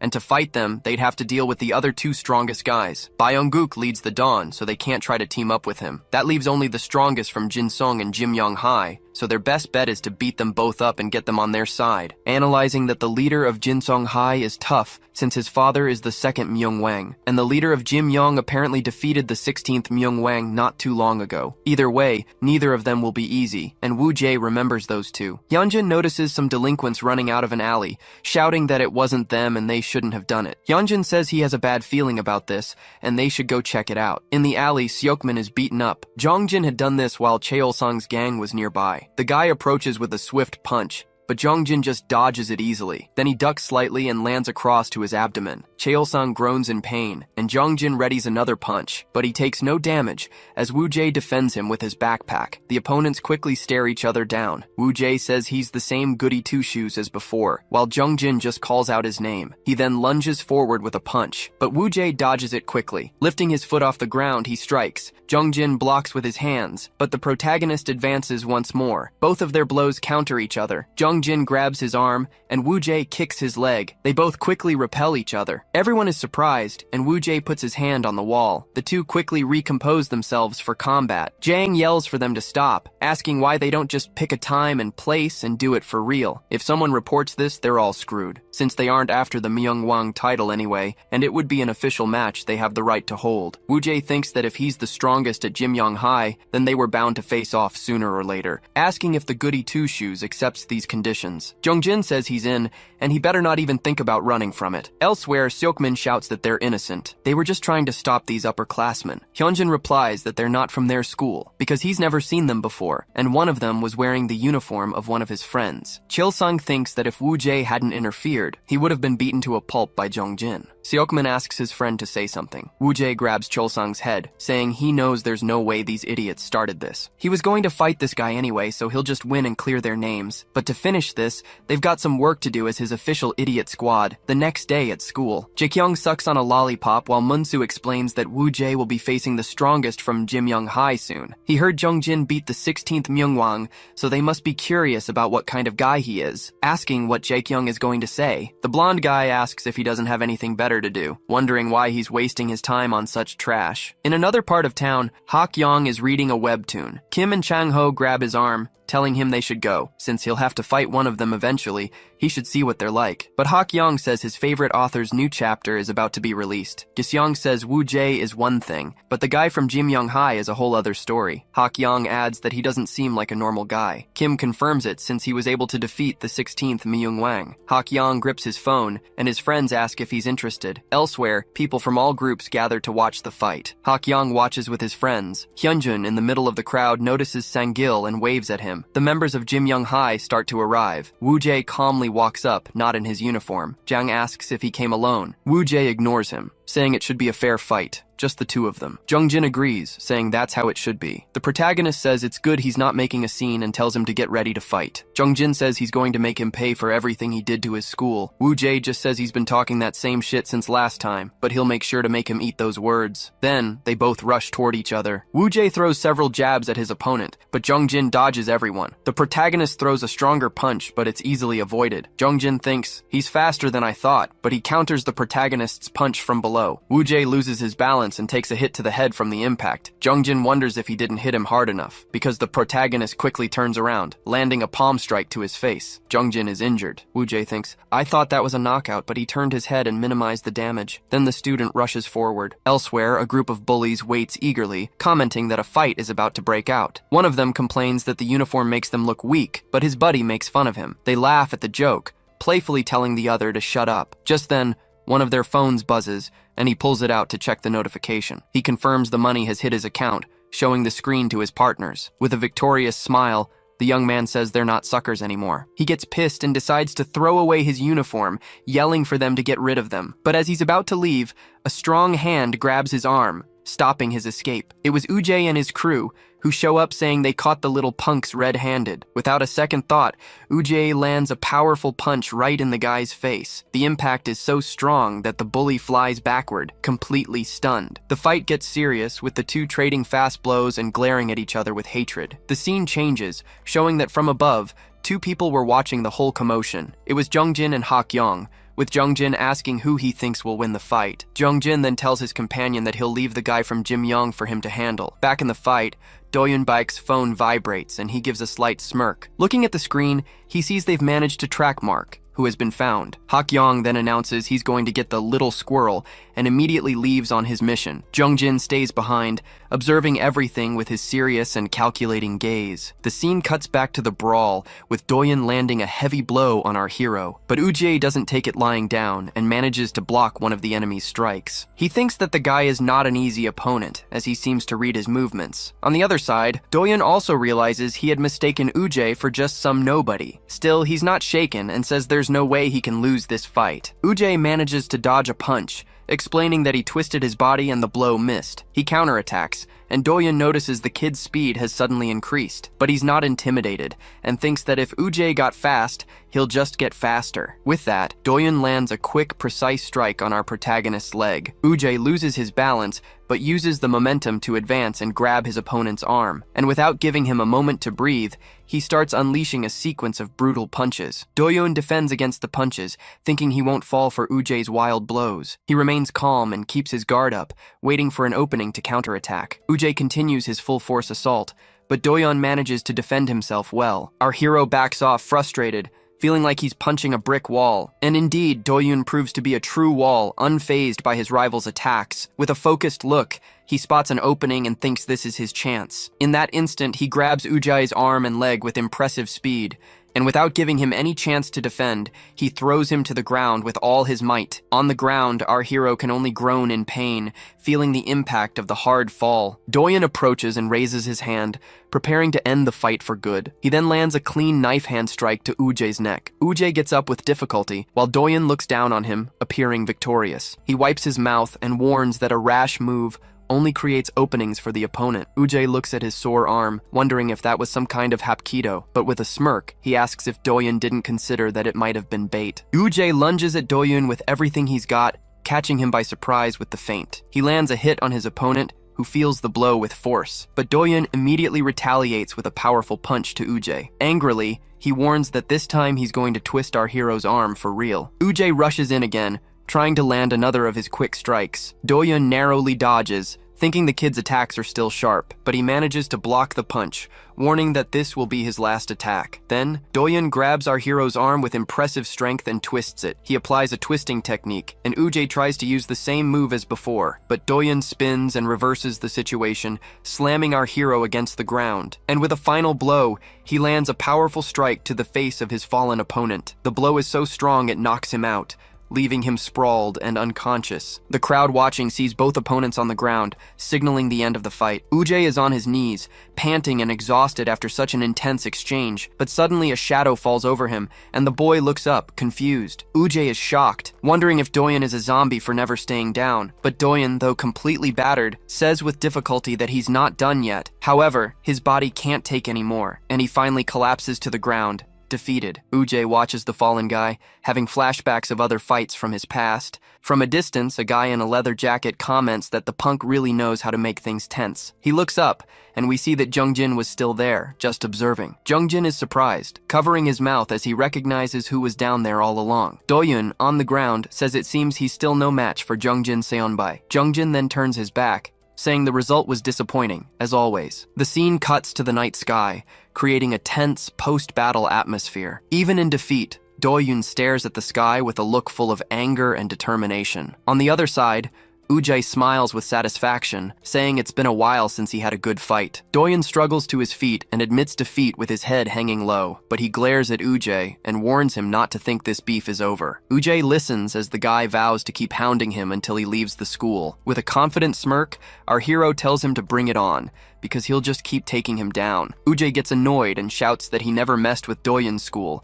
and he doesn't even care about his own. He looks angry, having zero patience for his opponent's accusation. But suddenly, Ujie smiles and says, "Help arrived right on time." Doyun's buddy is shocked. He had told the others to lay low for a while. Just then, Cheolsang shows up with his crew, restraining the guys who started the trouble. The captured group confesses they were only doing it because they got paid. The guy gets furious and asks if it's true they took the money and bailed. He freaks out with rage, screaming that the whole situation is completely screwed because of this. The young man bows and apologizes, admitting he was careless and just followed the committee, but Ujay tells him there's no need to bow his head over that. He finishes by saying that even if this hadn't happened, they were bound to clash eventually. The guy agrees with what Ujay said, leaving Ujay and his friends pretty confused. With a smirk, our hero gets curious about what he means. The opponent then says that even though he lost, he won't give up on becoming the Myeongwang. Ujay accepts the challenge immediately, saying he'll be ready whenever the guy wants to fight. The rival glances at him sideways, looking thoughtful about our hero's answer. Then he asks Ujay directly why he wants to be the Myeongwang so badly. His friends are curious too, and we see their doubtful expressions. Ujay stares at him seriously and asks what could be so important that he'd abandon his friends. The scene shifts, and a mysterious guy in a cap and glasses walks down a nearby staircase. One of the youths recognizes him instantly and asks if he thought he wouldn't be seen. Just then, a blonde guy with an angry look appears, staring at the disguised man. The man mocks him, calling the blonde an ex-boss, but the blonde doesn't like the joke. He keeps provoking him, saying they've both been replaced by the younger generation. The guy in the cap comments that the Myeongwang rookie is good, but the blonde doesn't care. He stares at the blonde in silence, who gets annoyed and asks why he's looking. The cap guy gives a lecture saying he's in his senior year and needs to think about the future. The blonde scoffs, saying that sounds like typical student council president talk. Then, the young man admits that losing his title and getting beaten by a rookie really shook him, but he explains that if he stays stuck on the loss, he'll only have regrets. With a determined look, he states he can't stop because he doesn't want to live with regret. He adds that this applies especially to the bastard wearing sunglasses. The scene cuts to a biker gang speeding through the city. One of them thinks to himself that he didn't know Ujay was so strong and that his defeat was inevitable.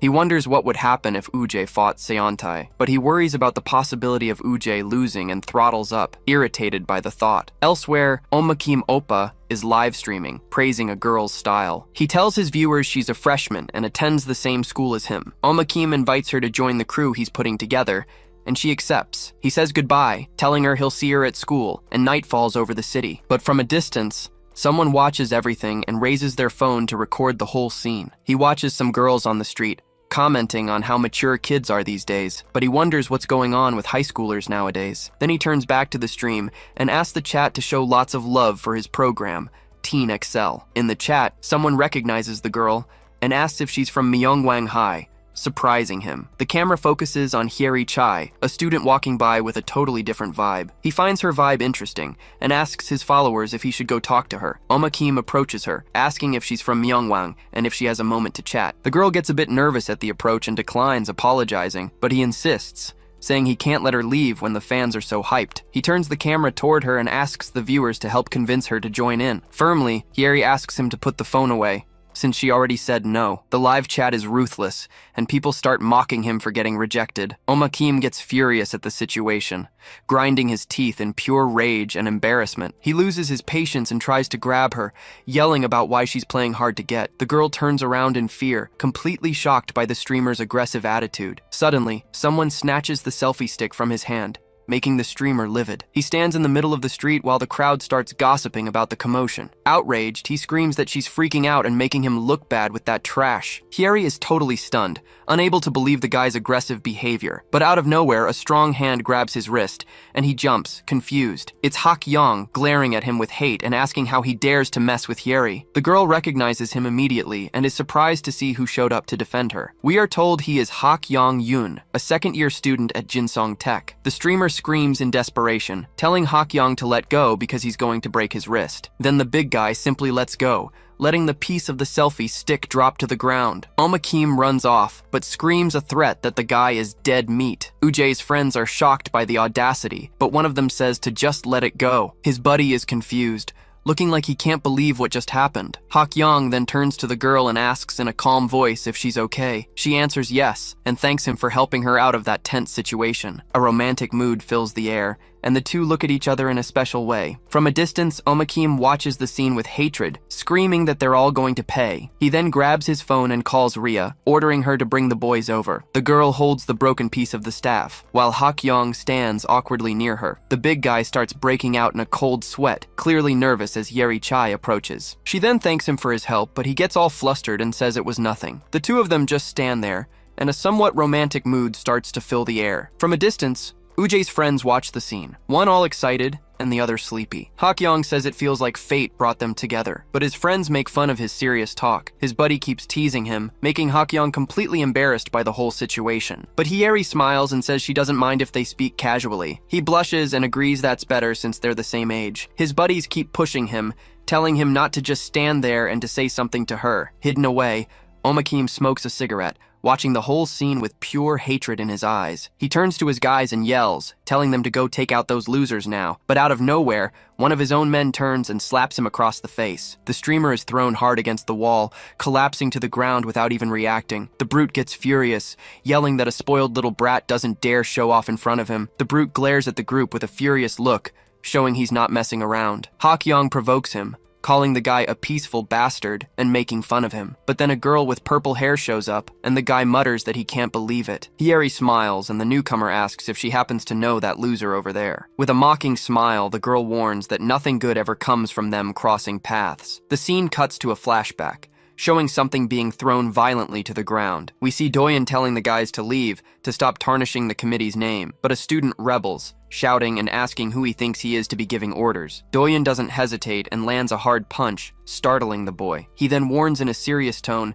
that this is an order, not just some request, and he establishes himself as the boss of Jimyong High, making his authority clear. The defeated boy punches the ground in anger, frustrated at being humiliated like that. The scene returns, with Doyun opening a door and looking inside suspiciously. A man in a suit greets him with a smile, asking if he's finished the job. Afterward, the two walk together, and he comments that the Myeongwang boss was pretty strong. Doyun apologizes for the defeat, but Jongjin says he's just upset that he lost. He says it makes him feel like he forced all this weight onto his shoulders, but Doyun assures him he won't give up and will try again for the school. With a clenched fist, he promises with great determination that next time, he will win. Jongjin gives a little smile, saying he never imagined he was the fighting type. It's explained to us that he always thought Doyun was the most logical and level-headed of them all. Because of that, he wonders if his friend was just looking for an excuse to fight. Jongjin then reflects that sometimes he doesn't understand this obsession of his with the students' problems. The scene cuts to a flashback, with a hand holding the door of a classroom. We see Jonghyun standing there, surrounded by several unconscious students on the classroom floor. In his hand, he holds a blood-soaked metal pipe after the nasty fight. Terrified by the scene, the young man can only call out Jonghyun's name. Shocked, he shouts again, and Jonghyun looks back with a bruised and sad face. Back in the present, Doyun explains that he does it because he's the student council vice president. Jongjin smiles and hugs him, saying that now he seems like the Doyun he knows. Jongjin tries to wake Doyun up, yelling for him to snap out of that strange trance. The scene changes to a flashback,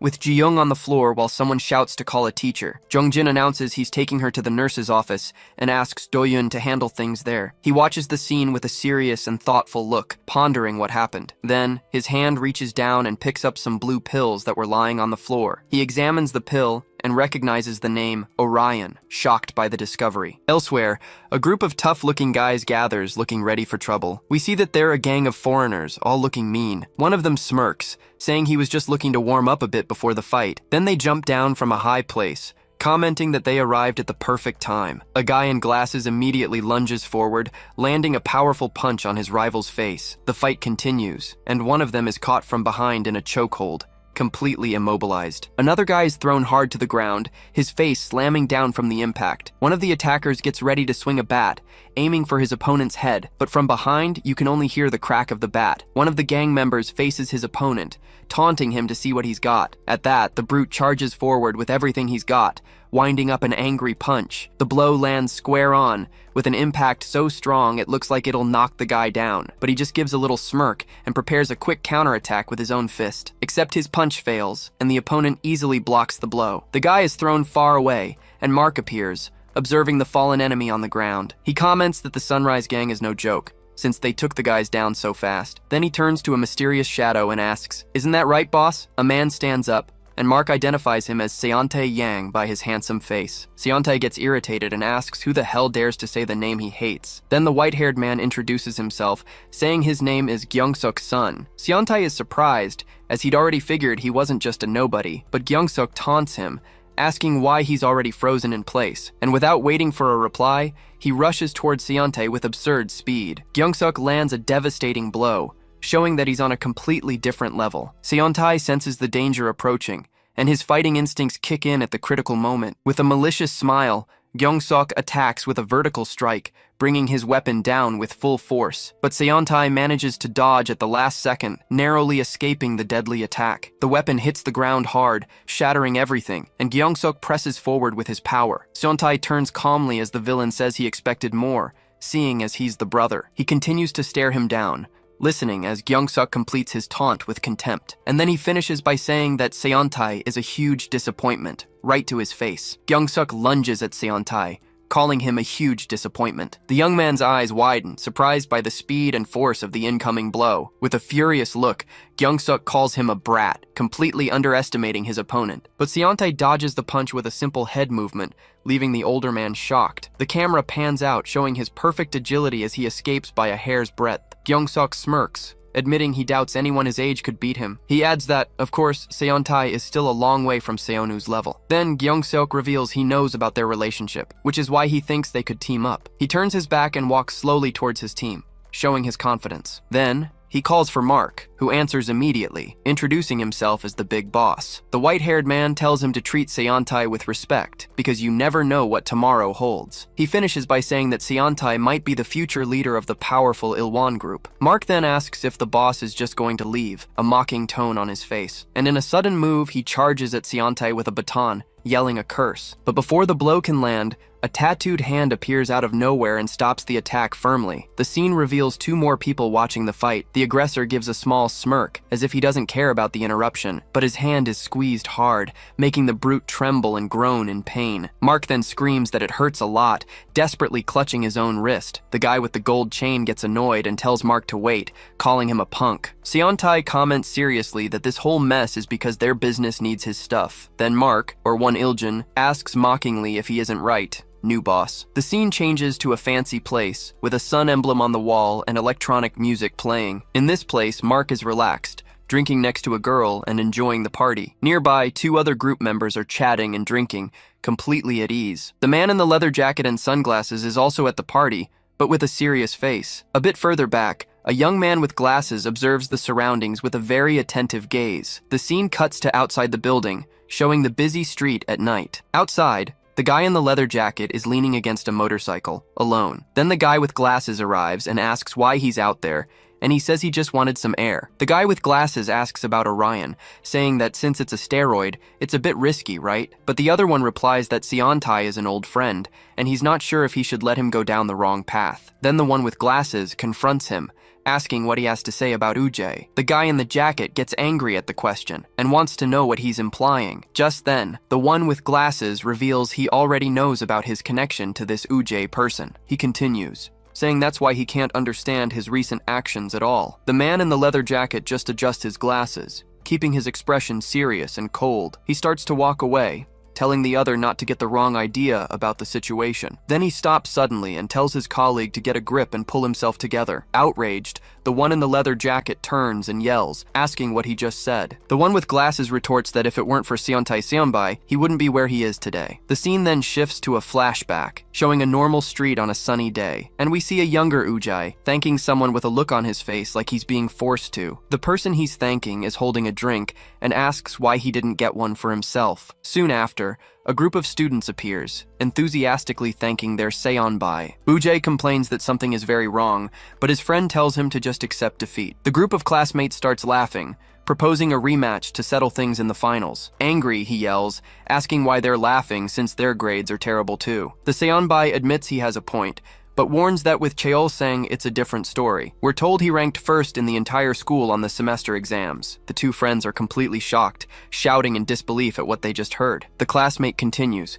saying it wasn't for nothing that Cheol-sang got in as the top student. Ujjae is even more astonished, processing the information that he's the top student there. Then his friend teases him, saying maybe it's time to stop calling the guy an idiot. Suddenly, one of the boys looks at a coffee shop and asks if that isn't Hyeri over there. He finds it strange because she's sitting with that girl from the Sunrise team. Ujjae's friend points, asking what Sunrise is doing there with Hyeri. The girl is Ria Son, a second-year student and a very famous internet influencer. The boy takes out his phone to show he follows her, but gets yelled at to pay attention. They say she's just like the rest of Sunrise, and rumors say she has a very cruel side. With a serious expression, Ujjae wonders what Hyeri is doing with someone like her. At the coffee shop, Hyeri says that Ji-young told her everything and that Rhea needs to stop this. But Rhea gives a mocking smile, calling the girl stupid and asking what she's talking about. Hyeri then confronts her, reminding her that she was friends with Jun and shouldn't treat her sister this way. Rhea defends herself, saying Ji-young came to her on her own and Hyeri shouldn't get involved. She explains with a smile that Ji-young needed money and help studying after her sister died. Playing the victim, she wonders why the girl turned against her after being helped. Then Hyeri questions what kind of help she gave,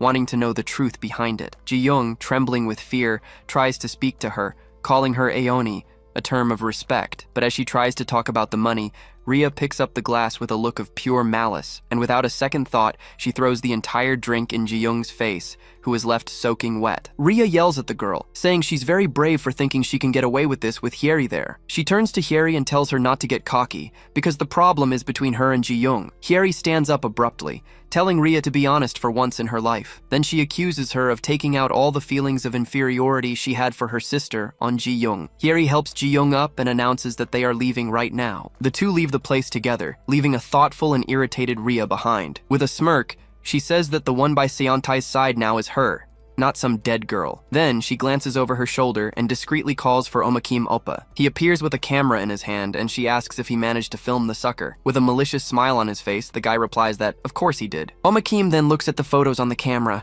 thinking that with this material it'll be easy to make a video. The next day at school, students whisper, wondering if the girl in the video is really the vice president. Two students look at a phone, and one of them confirms it's definitely her. A friend tries to show the video to Uje, who's focused on his schoolwork, but the kid is super persistent, practically shoving the phone in his face so he'll watch. Uje gives it a quick glance but keeps his unbothered expression. His classmate asks why he isn't reacting, and Uje says he doesn't see what the big deal is. The scene changes, and Hyeri walks into the classroom, holding some notebooks and looking surprised. She sees all the students staring and whispering as they look at their phones. A boy approaches her, calling her BJ Young Cherry, complimenting her hips and calling her a party girl. He tells her not to play dumb and shows her a picture of a girl dancing on his phone. The guy continues, saying with those moves, she'd blow up online in no time. Hyeri gets desperate and yells that it's not her, that he's completely mistaken, but the student doesn't believe her and touches her, telling her to stop pretending, but that she's got talent. Just then,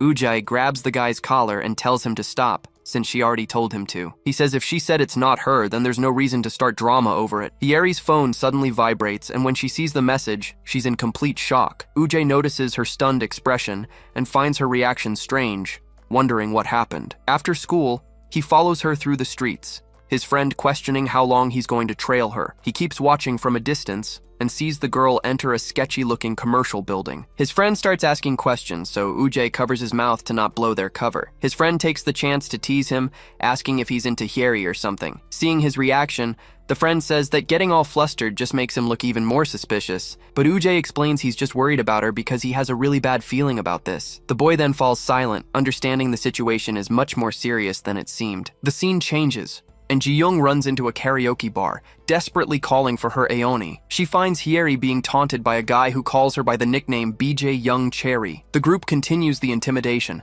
asking how it feels to get famous at school overnight. Rhea watches everything with a smirk, commenting on how good deep-fake technology is these days. A girl with purple hair confronts Rhea, telling her she's as childish as ever. With a furious glare, Rhea retorts that the girl doesn't get it and doesn't know when to shut her mouth. The purple-haired girl steps in front of Ji-young and tells Rhea to stay away from her. Rhea plays the victim, saying she protected her from bullies and even gave her money to buy Orion. But the other girl warns her that she'll take care of Ji-young from now on, so she should back off. She then puts an arm around Ji-young and tells her it's time for them to leave. Seeing Ji-young hesitate, Rhea threatens her, saying that without her, all her effort will go down the drain. The purple-haired girl comforts her, saying it's okay and that she'll help her from now on. With a malicious smile, Rhea pulls out her phone and warns that if they take one more step, she'll leak everything. She continues the blackmail, saying the whole school will find out BJ Rubna's secret identity, and of course, they'll also see footage of her changing before and after her streams. The purple-haired girl then raises her own phone, showing she's been recording everything. She threatens Rhea, saying if she tries anything, this recording is going straight to the police. With a defiant look, she says, sometime in juvie will do her good. Rhea becomes absolutely furious at the girl's audacity and curses her out with pure hatred. She turns and yells at her goons, ordering them to get that girl's phone now. Next, she orders them to force the two girls to their knees as they face the danger. But suddenly, the door is kicked open, and Ujai and his friend arrive on the scene. The purple-haired girl is relieved to see him, calling out Ujay's name in surprise. Rhea is enraged by the interruption and screams at her men to grab her phone now. Ujay then tells his friend Yeonjun to get Hyeri and the other girl out of there as fast as possible. The goons try to block their way, but Ujay steps in front, ready for a fight. With a cold stare, he warns them he's going to end this real quick, and in the blink of an eye, he takes down the guys with a series of brutal punches and strikes. One of the goons gets up, cursing, but Ujay dodges his attack without any trouble, and with a single powerful blow, he throws the brute against the wall, ending the fight. Seeing this,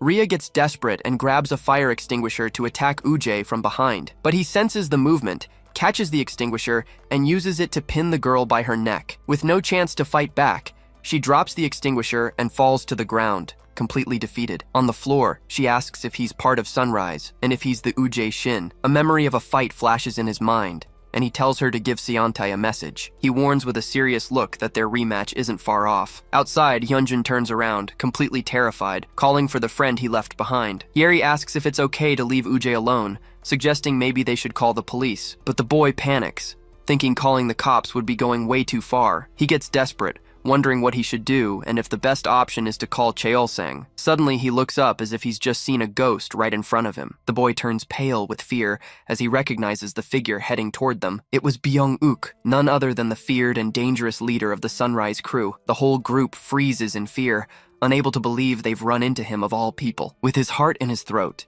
Hyunjin starts praying that he'll just walk right past them, and for a moment, it seems his prayers are answered as the man continues on his way. He was just about to let out a sigh of relief, thankful for escaping that mess. But out of nowhere, the man smacks him, yelling and calling Hyunjin a punk. Then Ujay shows up, asking how he was supposed to find him if he wasn't answering his texts and calls. The Sunrise leader screams in rage, not believing the guy he hates most is right there. He charges to attack, warning that it's been a while since he's given him a beating, and it's about time. The Sunrise leader throws a swift punch, but Ujay manages to dodge it at the last second. With a quick spin, he dodges, and the brute wonders where he came from. Then Ujay seizes the opportunity and lands a powerful blow right to his side. He blocks the attack with his arms, thinking a cheap shot like that wouldn't work. But Ujay yells that the real hit is this one, landing a punch straight to his face. The force of the punch sends the man flying backward, and he crashes onto the asphalt. He props himself up, spitting blood, and curses at Ujay with a look of pure hatred. All beaten up, he swears he's going to finish Ujay, while his men urge him to calm down. Turns out, a crowd has already formed, with everyone filming the fight on their phones. Wiping the blood from his mouth, he angrily warns that Ujay's end is near. He guarantees that just like 2 years ago, he's going to beat him to a pulp again. But Ujay stares him down and tells them to just wait, because he's going to destroy all of them. The scene returns to Ujay, who finally understands that Hyeri was friends with the late Jun, and he realizes that Ji-young is actually the younger sister who's a freshman. He's shocked, as he knew she had a sister, but not that she attended the same school. In a flashback, Hyeri cheerfully introduces herself, saying she hopes they can be friends. She remembers that he's always starting fights and asks if he's thinking of transferring again. Back in the present, Ujay realizes that Hyeri's actions and words now make perfect sense. Ji-young comments to Hyunjun that Ujay seemed pretty surprised when he saw her earlier. Then she approaches the boy and calls him Seonbai, making him blush. With a serious look, she asks if the guy in the fight is really Ujay Shin. The scene cuts to a funeral, showing a girl's picture on an altar of white flowers. We see Ujay crying his eyes out, truly grieving the loss of someone important. He bows respectfully in front of a younger Ji-young, who watches him as he mourns. Back at the fight, Ji-young slaps Yeonjun's shoulder, calling the attackers scum. In another moment, Ujay punches a wall in anger, vowing he won't let this go. But Hyeri holds him back firmly, telling him to calm down because getting stressed won't help. He gets angry, yelling about how she expects him to do nothing after what happened to Ji-young. But the girl asks what the alternative is, because while she understands his anger, she sees no other way. She questions if Ji-young would have wanted to see all this revenge, leaving Ujay speechless. With a touch on his shoulder, she says that now, at least they can take care of Ji-young. Hyeri then suggests they visit Ji-young's memorial together sometime soon. She finishes by saying she's sure their friend would be happy to see the three of them together. The scene shifts to a memorial, a chic, modern place for keeping ashes. There, an old photo shows a much younger Ujay and Seontae, alongside the late June. We find out that the person visiting the memorial was Seontae himself, in silence. The scene changes again, now to a rest area outside the building. The guy in the leather jacket reads on his phone that Ujae has already picked a fight with Rhea and Byung-uk. Just then, Seontae appears and asks why he didn't come along, since it had been a while since he'd been there. The one in the jacket explains that he thought about it, but figured he wanted to be alone at that moment. Seontae chuckles, as if agreeing with the decision his friend made for him. The other notices and says that, judging by his face, it looks like he was right. The wind blows hard, signaling that a new storm is about to brew between the crews. Seontae crushes a can in anger, wondering if Ujae really messed with Byung-uk and Rhea. Hyukjun comments that at least they didn't get as screwed as he did, but that Ujae is holding up well. Then he looks at his friend and asks what he plans to do about this whole situation. The young man stares at the crushed can, replying that he's not sure what he should do with him. With a dark look, he wonders if maybe he should just finish Ujae once and for all. The can drops to the ground, and his friend asks, startled, if he's really serious about that. But Seontae laughs and says he was just kidding, lightening the mood a bit. He calls Hyukjun by name, with the can on the ground symbolizing the remaining tension. Looking up at the sky, Seontae begins to say that it doesn't matter which path he chooses to follow. He turns and asks if, this time, Hyukjun will truly be on his side. The scene shifts to the Sunrise headquarters, where Byung-uk screams Ujae's name with pure hatred. He slams a glass on the table, shattering it and cursing his rival. All bruised, Rhea bites her finger and vows to make that bastard crawl at her feet. The scene shows the three villains gathered, plotting some plan to get revenge on Ujae. At the Sunrise headquarters, one of the members sighs, adjusting his glasses while looking at a tablet. Suddenly, the elevator doors open, revealing two unexpected figures. Mark and another man enter the place, walking with an air of ownership. They throw a body on the floor and announce with a shout that the mission was a success. Mark then turns to his ally and asks why he looks so down. The man drinks an energy drink, saying if he's going to embarrass the crew, he should just keep quiet. He slams the can on the table, saying it's pathetic for their so-called leader to get beaten like that. Byung-uk, the leader of Sunrise, becomes enraged and shouts, demanding to know what he just said. But the guy scoffs, telling him not to take it out on him and to watch who he's messing with. With a threatening glare, he gets closer and asks if by any chance he's looking to die. Enraged, Byung-uk flips the table and curses him, lunging at him with total hatred. The man attacks back, asking who gave him permission to open his mouth to him. He then slams Byung-uk's head hard against a musical instrument that was nearby. Lying on the floor,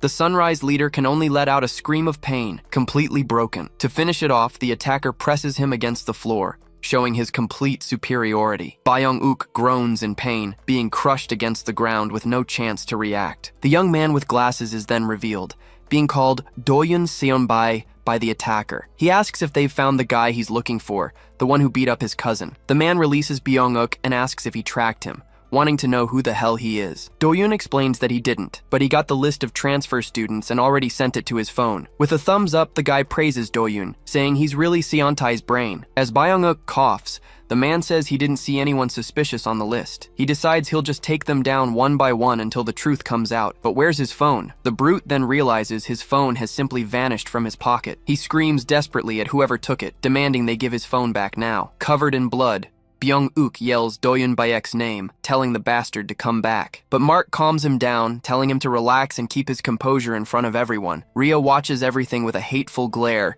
clearly plotting some form of revenge. We're shown that Doyun thinks she's going to need a little extra help right now. Mark then offers something, saying there's nothing better for a power boost. He hands an Orion pill to Byung-uk, talking about the potential he could unlock. Inside a cafe, Hakyong's friends are already wanting to leave after 2 hours, but he, with his eyes glued to his phone, tells them to go on ahead and says he's staying longer. One of his friends refuses to go, saying a true partner doesn't abandon another. Suddenly, the same friend's jaw drops, not understanding what he's seeing outside. He yells for everyone to look, pointing at a couple walking by on the sidewalk. The scene changes to Ujae and Rhea-sun, with her commenting that he gets along well with the freshman. She smiles and advises him to be friends with everyone, but without starting any trouble, you know? Indignant, he asks what trouble she's talking about, getting very irritated. She then threatens to tell everything she heard from June, and he immediately deflates. But then Rhea reveals that the girl always seemed very happy when she talked about him. Ujae becomes thoughtful, and she asks them to get along, even for their friend's sake. He then gives a small smile, understanding that she wants him to make up with Ji-young. At that moment, he starts talking about some friends, but Rhea suddenly claps her hands. He jumps in shock and yells at her, asking why she scared him. She panics, remembering she had a meeting set up with Hak-young. Ujae gets annoyed, referring to Hak-young as the stone-faced guy he needs to defeat. With a determined look, he thinks that he'll have to settle the score with the guy soon. He sees Hak-young as the final obstacle before he can finally face Seontae. The scene cuts to someone leaving their house, saying goodbye and rushing off. Later, a girl walks with her brother and asks why he's in such a bad mood. She then asks if something happened with Hyeri Chai. The boy doesn't answer, just keeps walking silently down the street. But suddenly he stops and asks, startled, how she knows the girl's name. In a flashback, it's revealed that Ujae saw the scene her brother caused at school.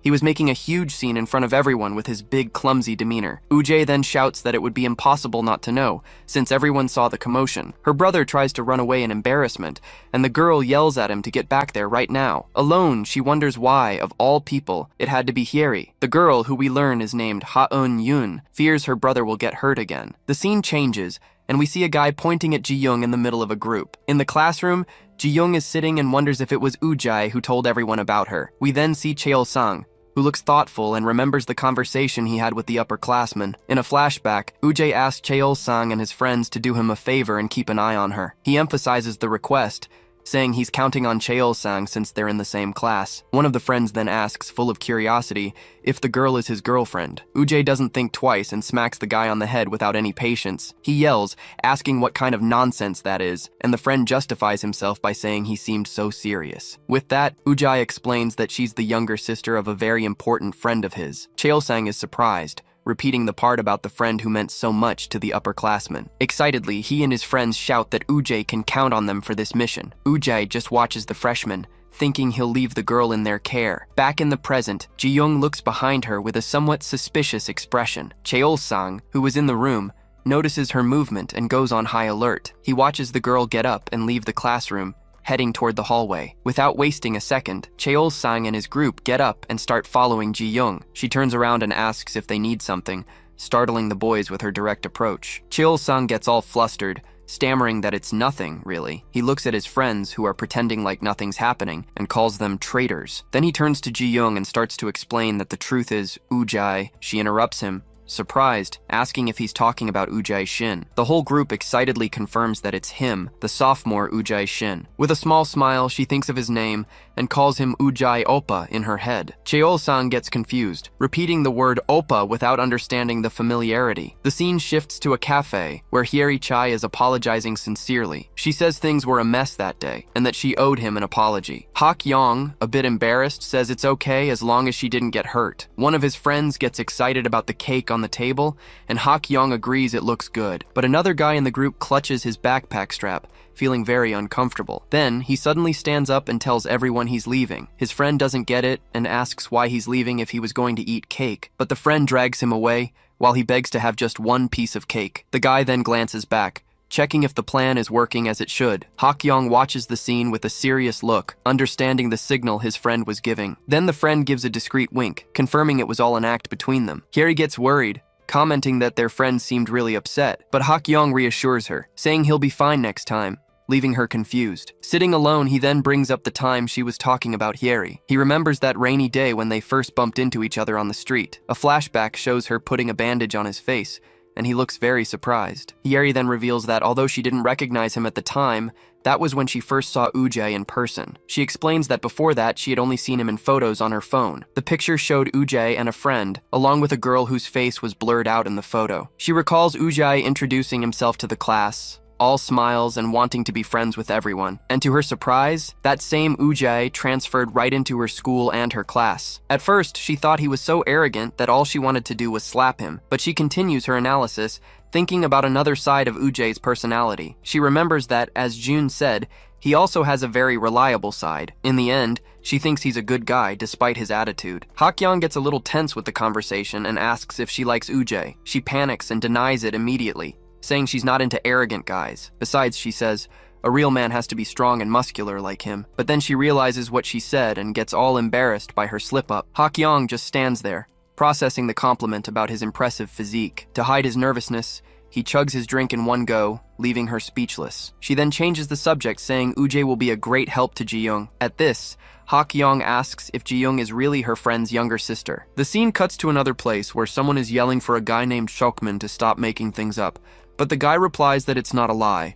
and Ji-young bursts out laughing at the joke. We see that she's having a genuinely good time, with a sincere smile on her face. Nearby, a girl calls out to someone named Ji-won and points towards Ji-young and the others. He looks on with a malicious expression, wondering if that's the girl Rhea told him to bring to her. One of the guys from the group points out that Ji-young's getting up to leave. Seeing this, the group of bullies gets up at the same time, clearly looking for trouble. One of them then bumps into Ji-young on purpose, making her lose her balance completely. With that, her tray falls and food scatters all over the cafeteria floor. Outraged, Ji-young's friends curse them out and ask what their problem is. The other group's leader tells them to count themselves lucky and stay out of where they're not wanted. A girl tries to de-escalate, but Ji-young gets angry that they didn't even apologize. Rhea-sun then, with a mocking smile, says they're about to see who's really in trouble. Suddenly, Ji-young is thrown with full force against the wall, screaming from the impact. The attacker grabs her face, questioning if she's crazy for ignoring Rhea. But Ji-young fights back and slaps her hand away, saying this has nothing to do with her. Furious,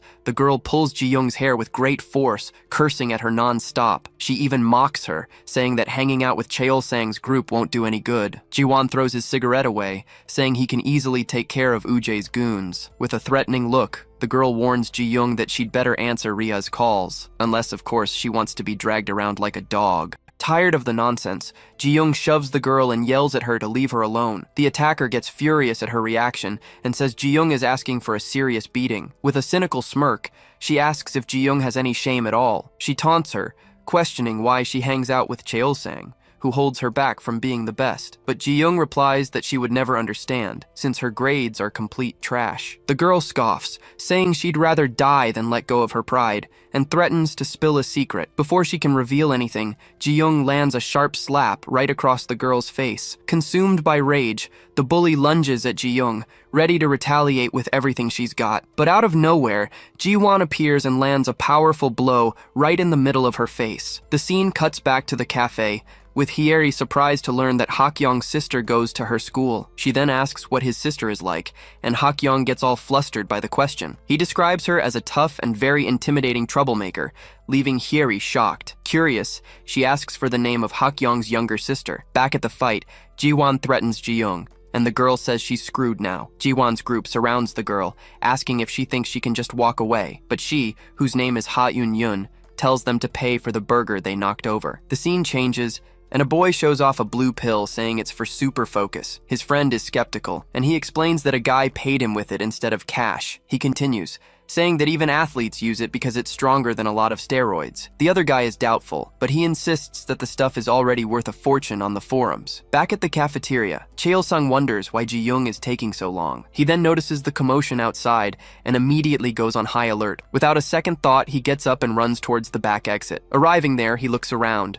trying to figure out where his friend went. A slamming door catches his attention, along with a scream of frustration. He kicks the door open, yelling Ji-young's name, already expecting the worst. But what he finds inside leaves him completely speechless, you know? Ha-eun-yun is standing there with the entire group of bullies lying defeated on the ground. She then turns to him and, with an unfriendly expression, asks if he's one of them. Cheol-sang panics, waving his hands to deny he has anything to do with them. But then he hears a sound and realizes Ji-young is on the ground nearby. Desperate, he runs to her and asks if she's okay after the fight. He helps her up, but notices she's clutching a small pink packet tightly. From inside the packet, he sees her taking out a very suspicious blue pill, you know? He immediately remembers that stuff is bad for her, and that she shouldn't take it under any circumstances. Angrily, he slaps her hand and asks if she knows how dangerous that thing is. Just then, Cheol-sang's friends come running, shouting his name in the middle of the alley. He tries to help Ji-young, but she shoves him away and yells for everyone to leave her alone. The girl then breaks down in tears,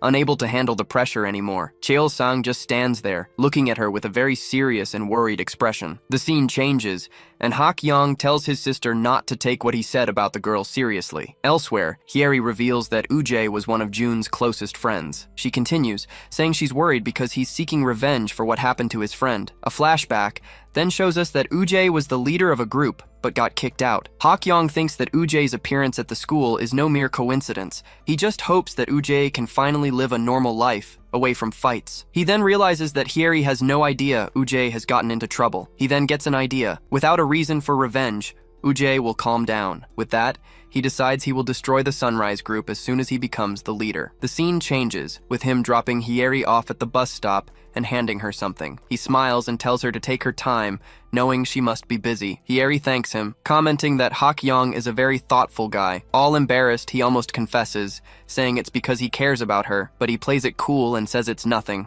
awkwardly saying goodbye. She then gets on the bus and waves as he watches her leave. The bus departs, leaving Hak-young alone and thoughtful at the bus stop. He then pulls out his phone, looking like he's about to handle something important. The scene cuts to his friends, with one revealing he just wanted to give the couple some space. The other gets mad, but he retorts that his friend didn't want to leave without eating the cake. At the LAN house, Hak-young's friend's phone buzzes with the call he'd been waiting for. He answers and immediately starts teasing, asking if Hak-young enjoyed his date with Hyeri. But Hak-young cuts him off and says he needs to face Ujai very soon. He then explains that he's finally found a real reason to become the Myeongwang. With that, he asks his friend to set the stage for the upcoming fight. Hak-young says he trusts him to handle everything without turning the fight into a circus. His friend gives a little smile, confirming he got the message and will organize everything. The scene then shifts to a dark alley, at the location where the meeting was arranged. Hak-young's friend arrives and sees that the guys he called are all gathered. He then greets the group, introducing himself to the Myeongwang administrators. We then see the group that introduces themselves as the administrators of Battlezone Myeongwang. Hak-young's friend takes a look around and comments that he sees a very familiar face. Hyunjin, Ujai's friend, looks awkward and gives a little wave, not quite sure what to do. One of the guys from the group points at him, seeming to finally remember where he knows him from. He then remembers that Hyunjin is the guy who was with the top dog from Cheonggu High. With introductions out of the way, Hak-young's friend explains that he wants to set up a fight between the two. He turns to the admins and asks what they think of the whole idea, you know? Hyunjin looks thoughtful, analyzing the proposal he just received. He says he needs to check with Ujai, but he finds it hard to believe he'd turn down the fight he wants so badly. Hak-young's friend extends his hand, proposing they settle this without a gang war. Hyunjin shakes his hand and agrees, saying Ujai would prefer it that way too. But he's worried, as he doesn't know how he'll tell Ujai that he's been exposing him on the forum. The organizer explains that it's hard to get information, which is why he needs new people. One of the administrators then questions if a school without a heavyweight fighter really matters. But another guy, Chanhyuk Choi, suggests they keep an eye on other schools as well. Hyunjun raises his hand and agrees, saying that both schools are connected to Sunrise. At that, Jonghyun Hong says they can't forget about Mars, since Orion has been getting famous on the forums. She continues, explaining that even without proof, everyone believes Orion is connected to that school. And to make matters worse, Mark, their leader, joined Sunrise, which only confirms the connection. Then Junho Jo teases her, asking how she knows so much and if she's a spy. The girl gets nervous, and he tells her to relax, saying he was just messing with her. Chanyeok then suggests deleting the posts about Orion, since students dealing in that stuff is wrong, but Junho complains, saying it drives traffic, and calls the other guy's school stuck up. Chanyeok gets pissed, and Junho lunges at him, yelling at the insult. Hak-young's friend breaks up the fight, asking them to calm down since it's their first meeting. He says he's considering filtering illegal posts, even though the ad money is good. He reminds them that the forum was created out of respect for the Myeongwangs, and to give people a voice. So he questions if their role as administrators is really to censor things. He asks if they should really be deleting posts from verified students, since they're all students themselves. After all, they only became admins by sheer luck, not because they earned it. But the organizer counters, saying the problem is that people are getting hurt because of this. Another admin agrees, saying someone always gets messed up because of the forum. Jonghyun then points out that, on the other hand, there are also people who take advantage of the situation. At this, Hyunjin says that the Sunrise Group, for example, is one of those who benefit the most. The scene then changes to the next morning at Myeongwang High, as the day begins. Hyunjin arrives at the classroom and immediately looks for Ujai, opening the door carefully. He sees his friend's backpack at his desk and wonders if he's already at school. He then asks a classmate, who tells him that Ujai went looking for Jiwon's classroom. Hyunjin's face turns serious, already imagining the trouble that's about to unfold. We see Ujai outside, furiously asking who was responsible for what happened. A classmate explains it was the same guy with the piercing who picked a fight with him on the roof. Chilsung then approaches, apologizing for not being able to protect Ji-young. Ujai doesn't even respond, simply turning and walking down the hall with his friends. He has a determined look, showing he's going to settle this once and for all. Hyunjin then remembers how furious Ujai looked on that specific day. He panics, hoping Ujai didn't go after the guy first thing in the morning. We then see Ujai walking down the hall, heading straight for his target's classroom. Desperate, Hyunjin runs and shouts his name, trying to prevent another fight from starting. Inside, Ji-won turns around with an annoyed look and asks what's going on. With a look full of hatred, Ujjae asks if he was the one who messed with Ji-young. Ji-won stands up and confirms it, saying he put the new girl in her place because she was being disrespectful. With a mocking tone, he then asks Ujjae what the problem is with that. He's indignant, questioning if Ujjae just barged into his classroom over something so stupid. At the door, Hyunjin panics, thinking about the chaos if a teacher shows up. Suddenly, Chael-sang comes running, and Hyunjin is startled, not understanding why. Chael-sang doesn't hesitate and yells for Ujjae to get out of his way right now. Ji-won just stands there, completely confused by what's happening in front of him. Without giving him a chance, Chael-sang lands a powerful blow right in Ji-won's face. The scene then cuts to a rooftop where the sound of metal echoes through the place. We see Byung-uk, the leader of Sunrise, cursing those bastards with pure hatred. Ji-won asks about the girl, and a henchman reports that the freshmen are already bringing her. With that, Byung-uk takes a small packet of Orion pills out of his pocket. He then pours several of them into his palm, ready to distribute them to his group. He extends his hand to Ji-won and tells each of them to take a pill. The shadows show the guys taking the pills, getting ready for what's coming. With a furious look, Byung-uk says that this time things will be very different. He shouts that now they will finally take control of Myeongwanghai for good. But then Hyunjin and his friend show up, looking at the armed group with confusion. He stops one of the guys and asks mockingly if they're going to war. Hyunjin gets annoyed and yells that the guy has no respect for his senior. Suddenly, Ujjae appears among them, saying he's feeling a bit rusty. He then says this could be a great opportunity for him to warm up. The Sunrise group then starts walking in formation, ready for the confrontation. They head towards the rooftop, completely ignoring the other students in their way. Suddenly, a violent impact shatters a wall, startling everyone nearby. On the rooftop, everyone stares each other down seriously, anticipating the fight that's about to start. With a malicious smile, Byung-uk asks if all the idiots he's about to break are here. Ujjae's group is surrounded, but they don't flinch and prepare for combat. At that, the boss yells for them to get him, and the entire gang charges forward with full force. With a serious look, Ujjae just listens as his friend Hyunjin shouts, apologizing. Desperate, Hyunjin swears he wasn't trying to step on his toes or cause trouble. Around them, other students gossip about what's going on, now understanding the whole situation. They get scared when they see Ujjae staying silent, realizing he looks really angry. But Ujjae cuts him off and tells Hyunjin to look at him, saying it's all good. He explains that this actually helped because now he can fight without getting into more trouble. With a confident look, Ujjae states that the day to settle scores with Seontae isn't far off. His friend still looks worried and asks if he isn't underestimating this Hakyong guy. Hyunjin mentions the guy has an advantage with his long arms and a really strong body, and to make things worse, he reveals that Hakyong's father was the second leader of Myeongwang. He explains that's why the guy has his own reasons to fight and won't go easy on him. Ujjae is surprised by this information, wanting to know his opponent's personal reason. The scene shifts to night, and Ujjae seems to finally understand the story behind his rival. Hyunjin continues, saying that Ujjae only cares about taking down the Sunrise team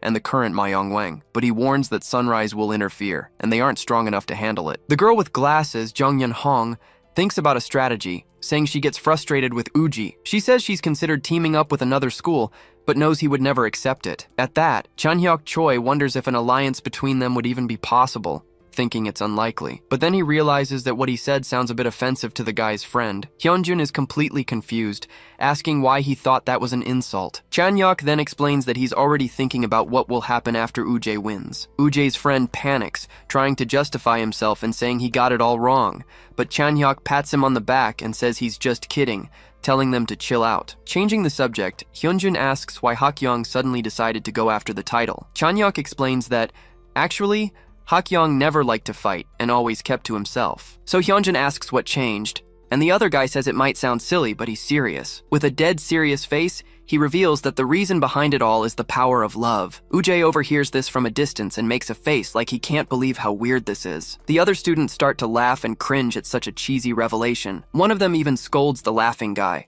reminding him he did the same thing just a moment ago. Even with a bruised face, Chael-sang states that he doesn't regret what he did one bit, but his friend Hyunjin warns him that no matter the reason, he hit an upperclassman, and because of that, Even with Ujai on his side, the older guys won't just let it slide. Cheol-sang gets annoyed and says he doesn't care, as he boils with rage remembering what they did to Ji-young. Suddenly, the rooftop door bursts open with a loud bang, interrupting their conversation. Startled, the boys point and warn that it's her, the girl they were just talking about. Ujai turns to see who it is, a serious and slightly surprised expression on his face. It was Ha Yun-yun, the girl who, according to rumors, took down several guys all by herself. Her unexpected arrival puts Ujai on alert, sensing the situation has become more tense. She stares him down and calls him by name, commenting that it's just like him to call someone to the rooftop. Ujai feels a strangely familiar irritation, not quite understanding why. Then she warns that she has no interest in bully drama, but he doesn't even know who she is. Seeing the confusion, Cheol-sang steps in between them, trying to say there's been a misunderstanding. But before he could finish his sentence, a violent punch slams into the wall. The impact leaves everyone in shock, paralyzed by the surprise and the display of force. A new bully appears with an iron pipe, asking if the targets he's about to crush are all here. Then he yells for everyone to attack, and the brawl finally kicks off on the school rooftop. Ha Yun-yun stretches with a smile, saying it's a good thing she wore her gym clothes. One of the guys rushes her, but she dodges the blow and grabs him by the waist. While she's holding him, another guy tries to hit her from behind with a metal pipe. But Ujai's masked friend suddenly appears, catching the pipe before it can hit her. He uses the guy's own weapon to knock him out, while Ha-eun takes down the other one with an elbow strike. Ujai's jaw drops at the scene, wondering how that girl is so strong. The leader of the guys takes advantage of the distraction, yelling that he's toast as he prepares to strike. But Ujai notices in time and, with a quick reflex, kicks the pipe away. Without giving the enemy a chance to breathe, he advances and lands a punch straight to the chin. With a focused gaze,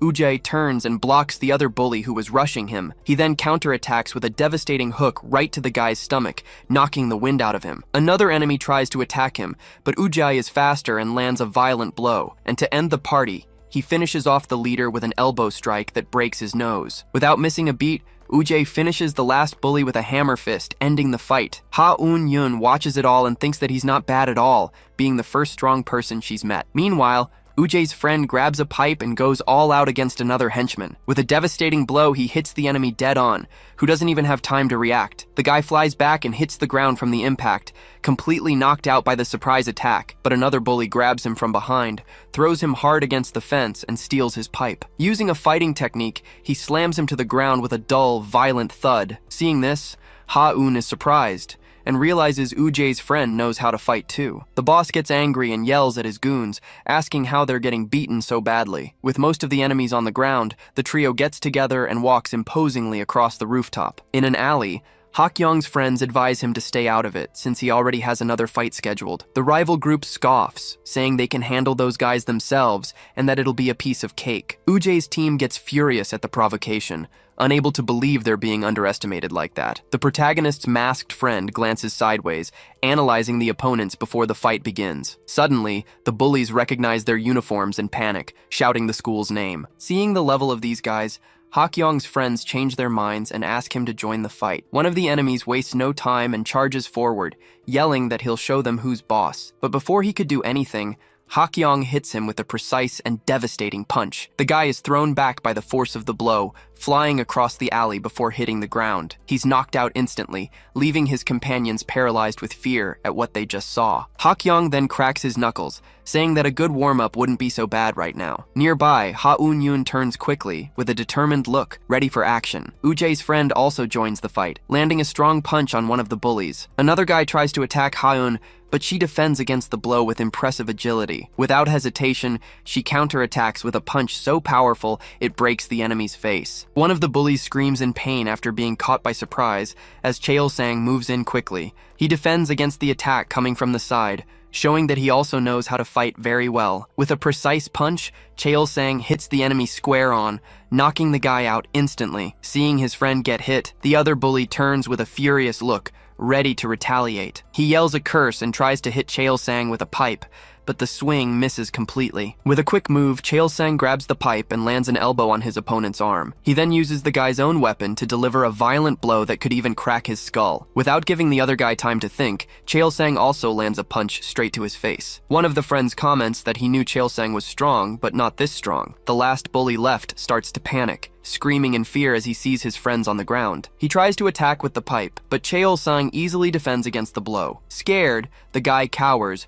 protecting his head and waiting for the worst. Cheol-sung gets even more annoyed at the scene, looking down on the coward with contempt. Tired of the fight, he simply pushes the guy, who falls to the ground without reacting. But before he can get up, the bully is grabbed by someone who asks who he thinks he is. It was Hyunjin, who gets up furiously and yells who the guy thinks he is to call him a weakling. At that moment, Ujjae rushes the other two bullies, a pipe already in his hand, to help. He doesn't even give the first guy a chance and lands a punch with full force right in his face. The impact of the blow is so strong that the bully is knocked out instantly, completely unresponsive. With the enemy on the ground, Ujjae stands still as a mysterious blue aura envelops his body. He realizes all the other students are staring at him, their eyes glowing with the same color. Already exhausted, his friends comment that these guys don't get tired and that their eyes aren't normal. Suddenly, one of the possessed students charges at Ha-eun-yoon with a pipe. With an incredible reflex, she dodges the attack, narrowly avoiding the guy's blow. But when she looks back,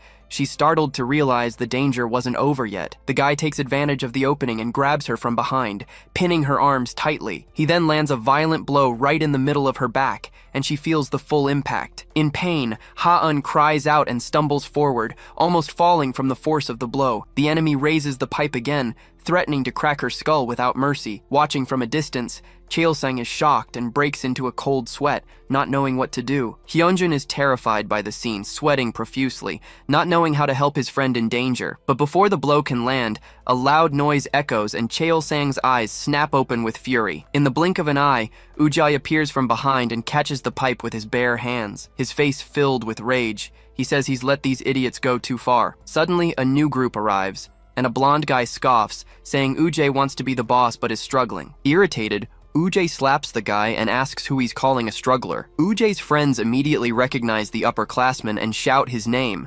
completely surprised. The new crew gets annoyed, wondering if the others don't see them just standing there. The possessed student isn't intimidated and steps forward, calling the newcomer a washed-up former star. The blonde guy repeats the insult with a smile, as a purple aura begins to form around him. With absurd speed, he appears in front of the guy and lands a punch right in his face. The student is knocked out instantly, falling to the ground as the leader of the newcomers just watches. He then tells his group to finish off these losers quickly so they can go home. One of Ujjae's friends gives an okay sign, agreeing with the upperclassman's plan. With a bloody nose, the leader of the possessed gets furious and starts cursing in anger. The leader of the possessed gets annoyed and yells at them to stop messing around and just attack. At that, one of the upperclassmen rushes forward and lands a direct punch on the first enemy. He doesn't even give the other guy time to breathe and follows up with a hook, showing off his strength. With a quick move, he throws the last guy to the ground, ending the fight easily. With a mocking smile, the upperclassman turns around and says, "They're just a bunch of weaklings." But suddenly he hears a shout and is startled to hear Hak-young's name being called. The big guy looks back with a confused expression,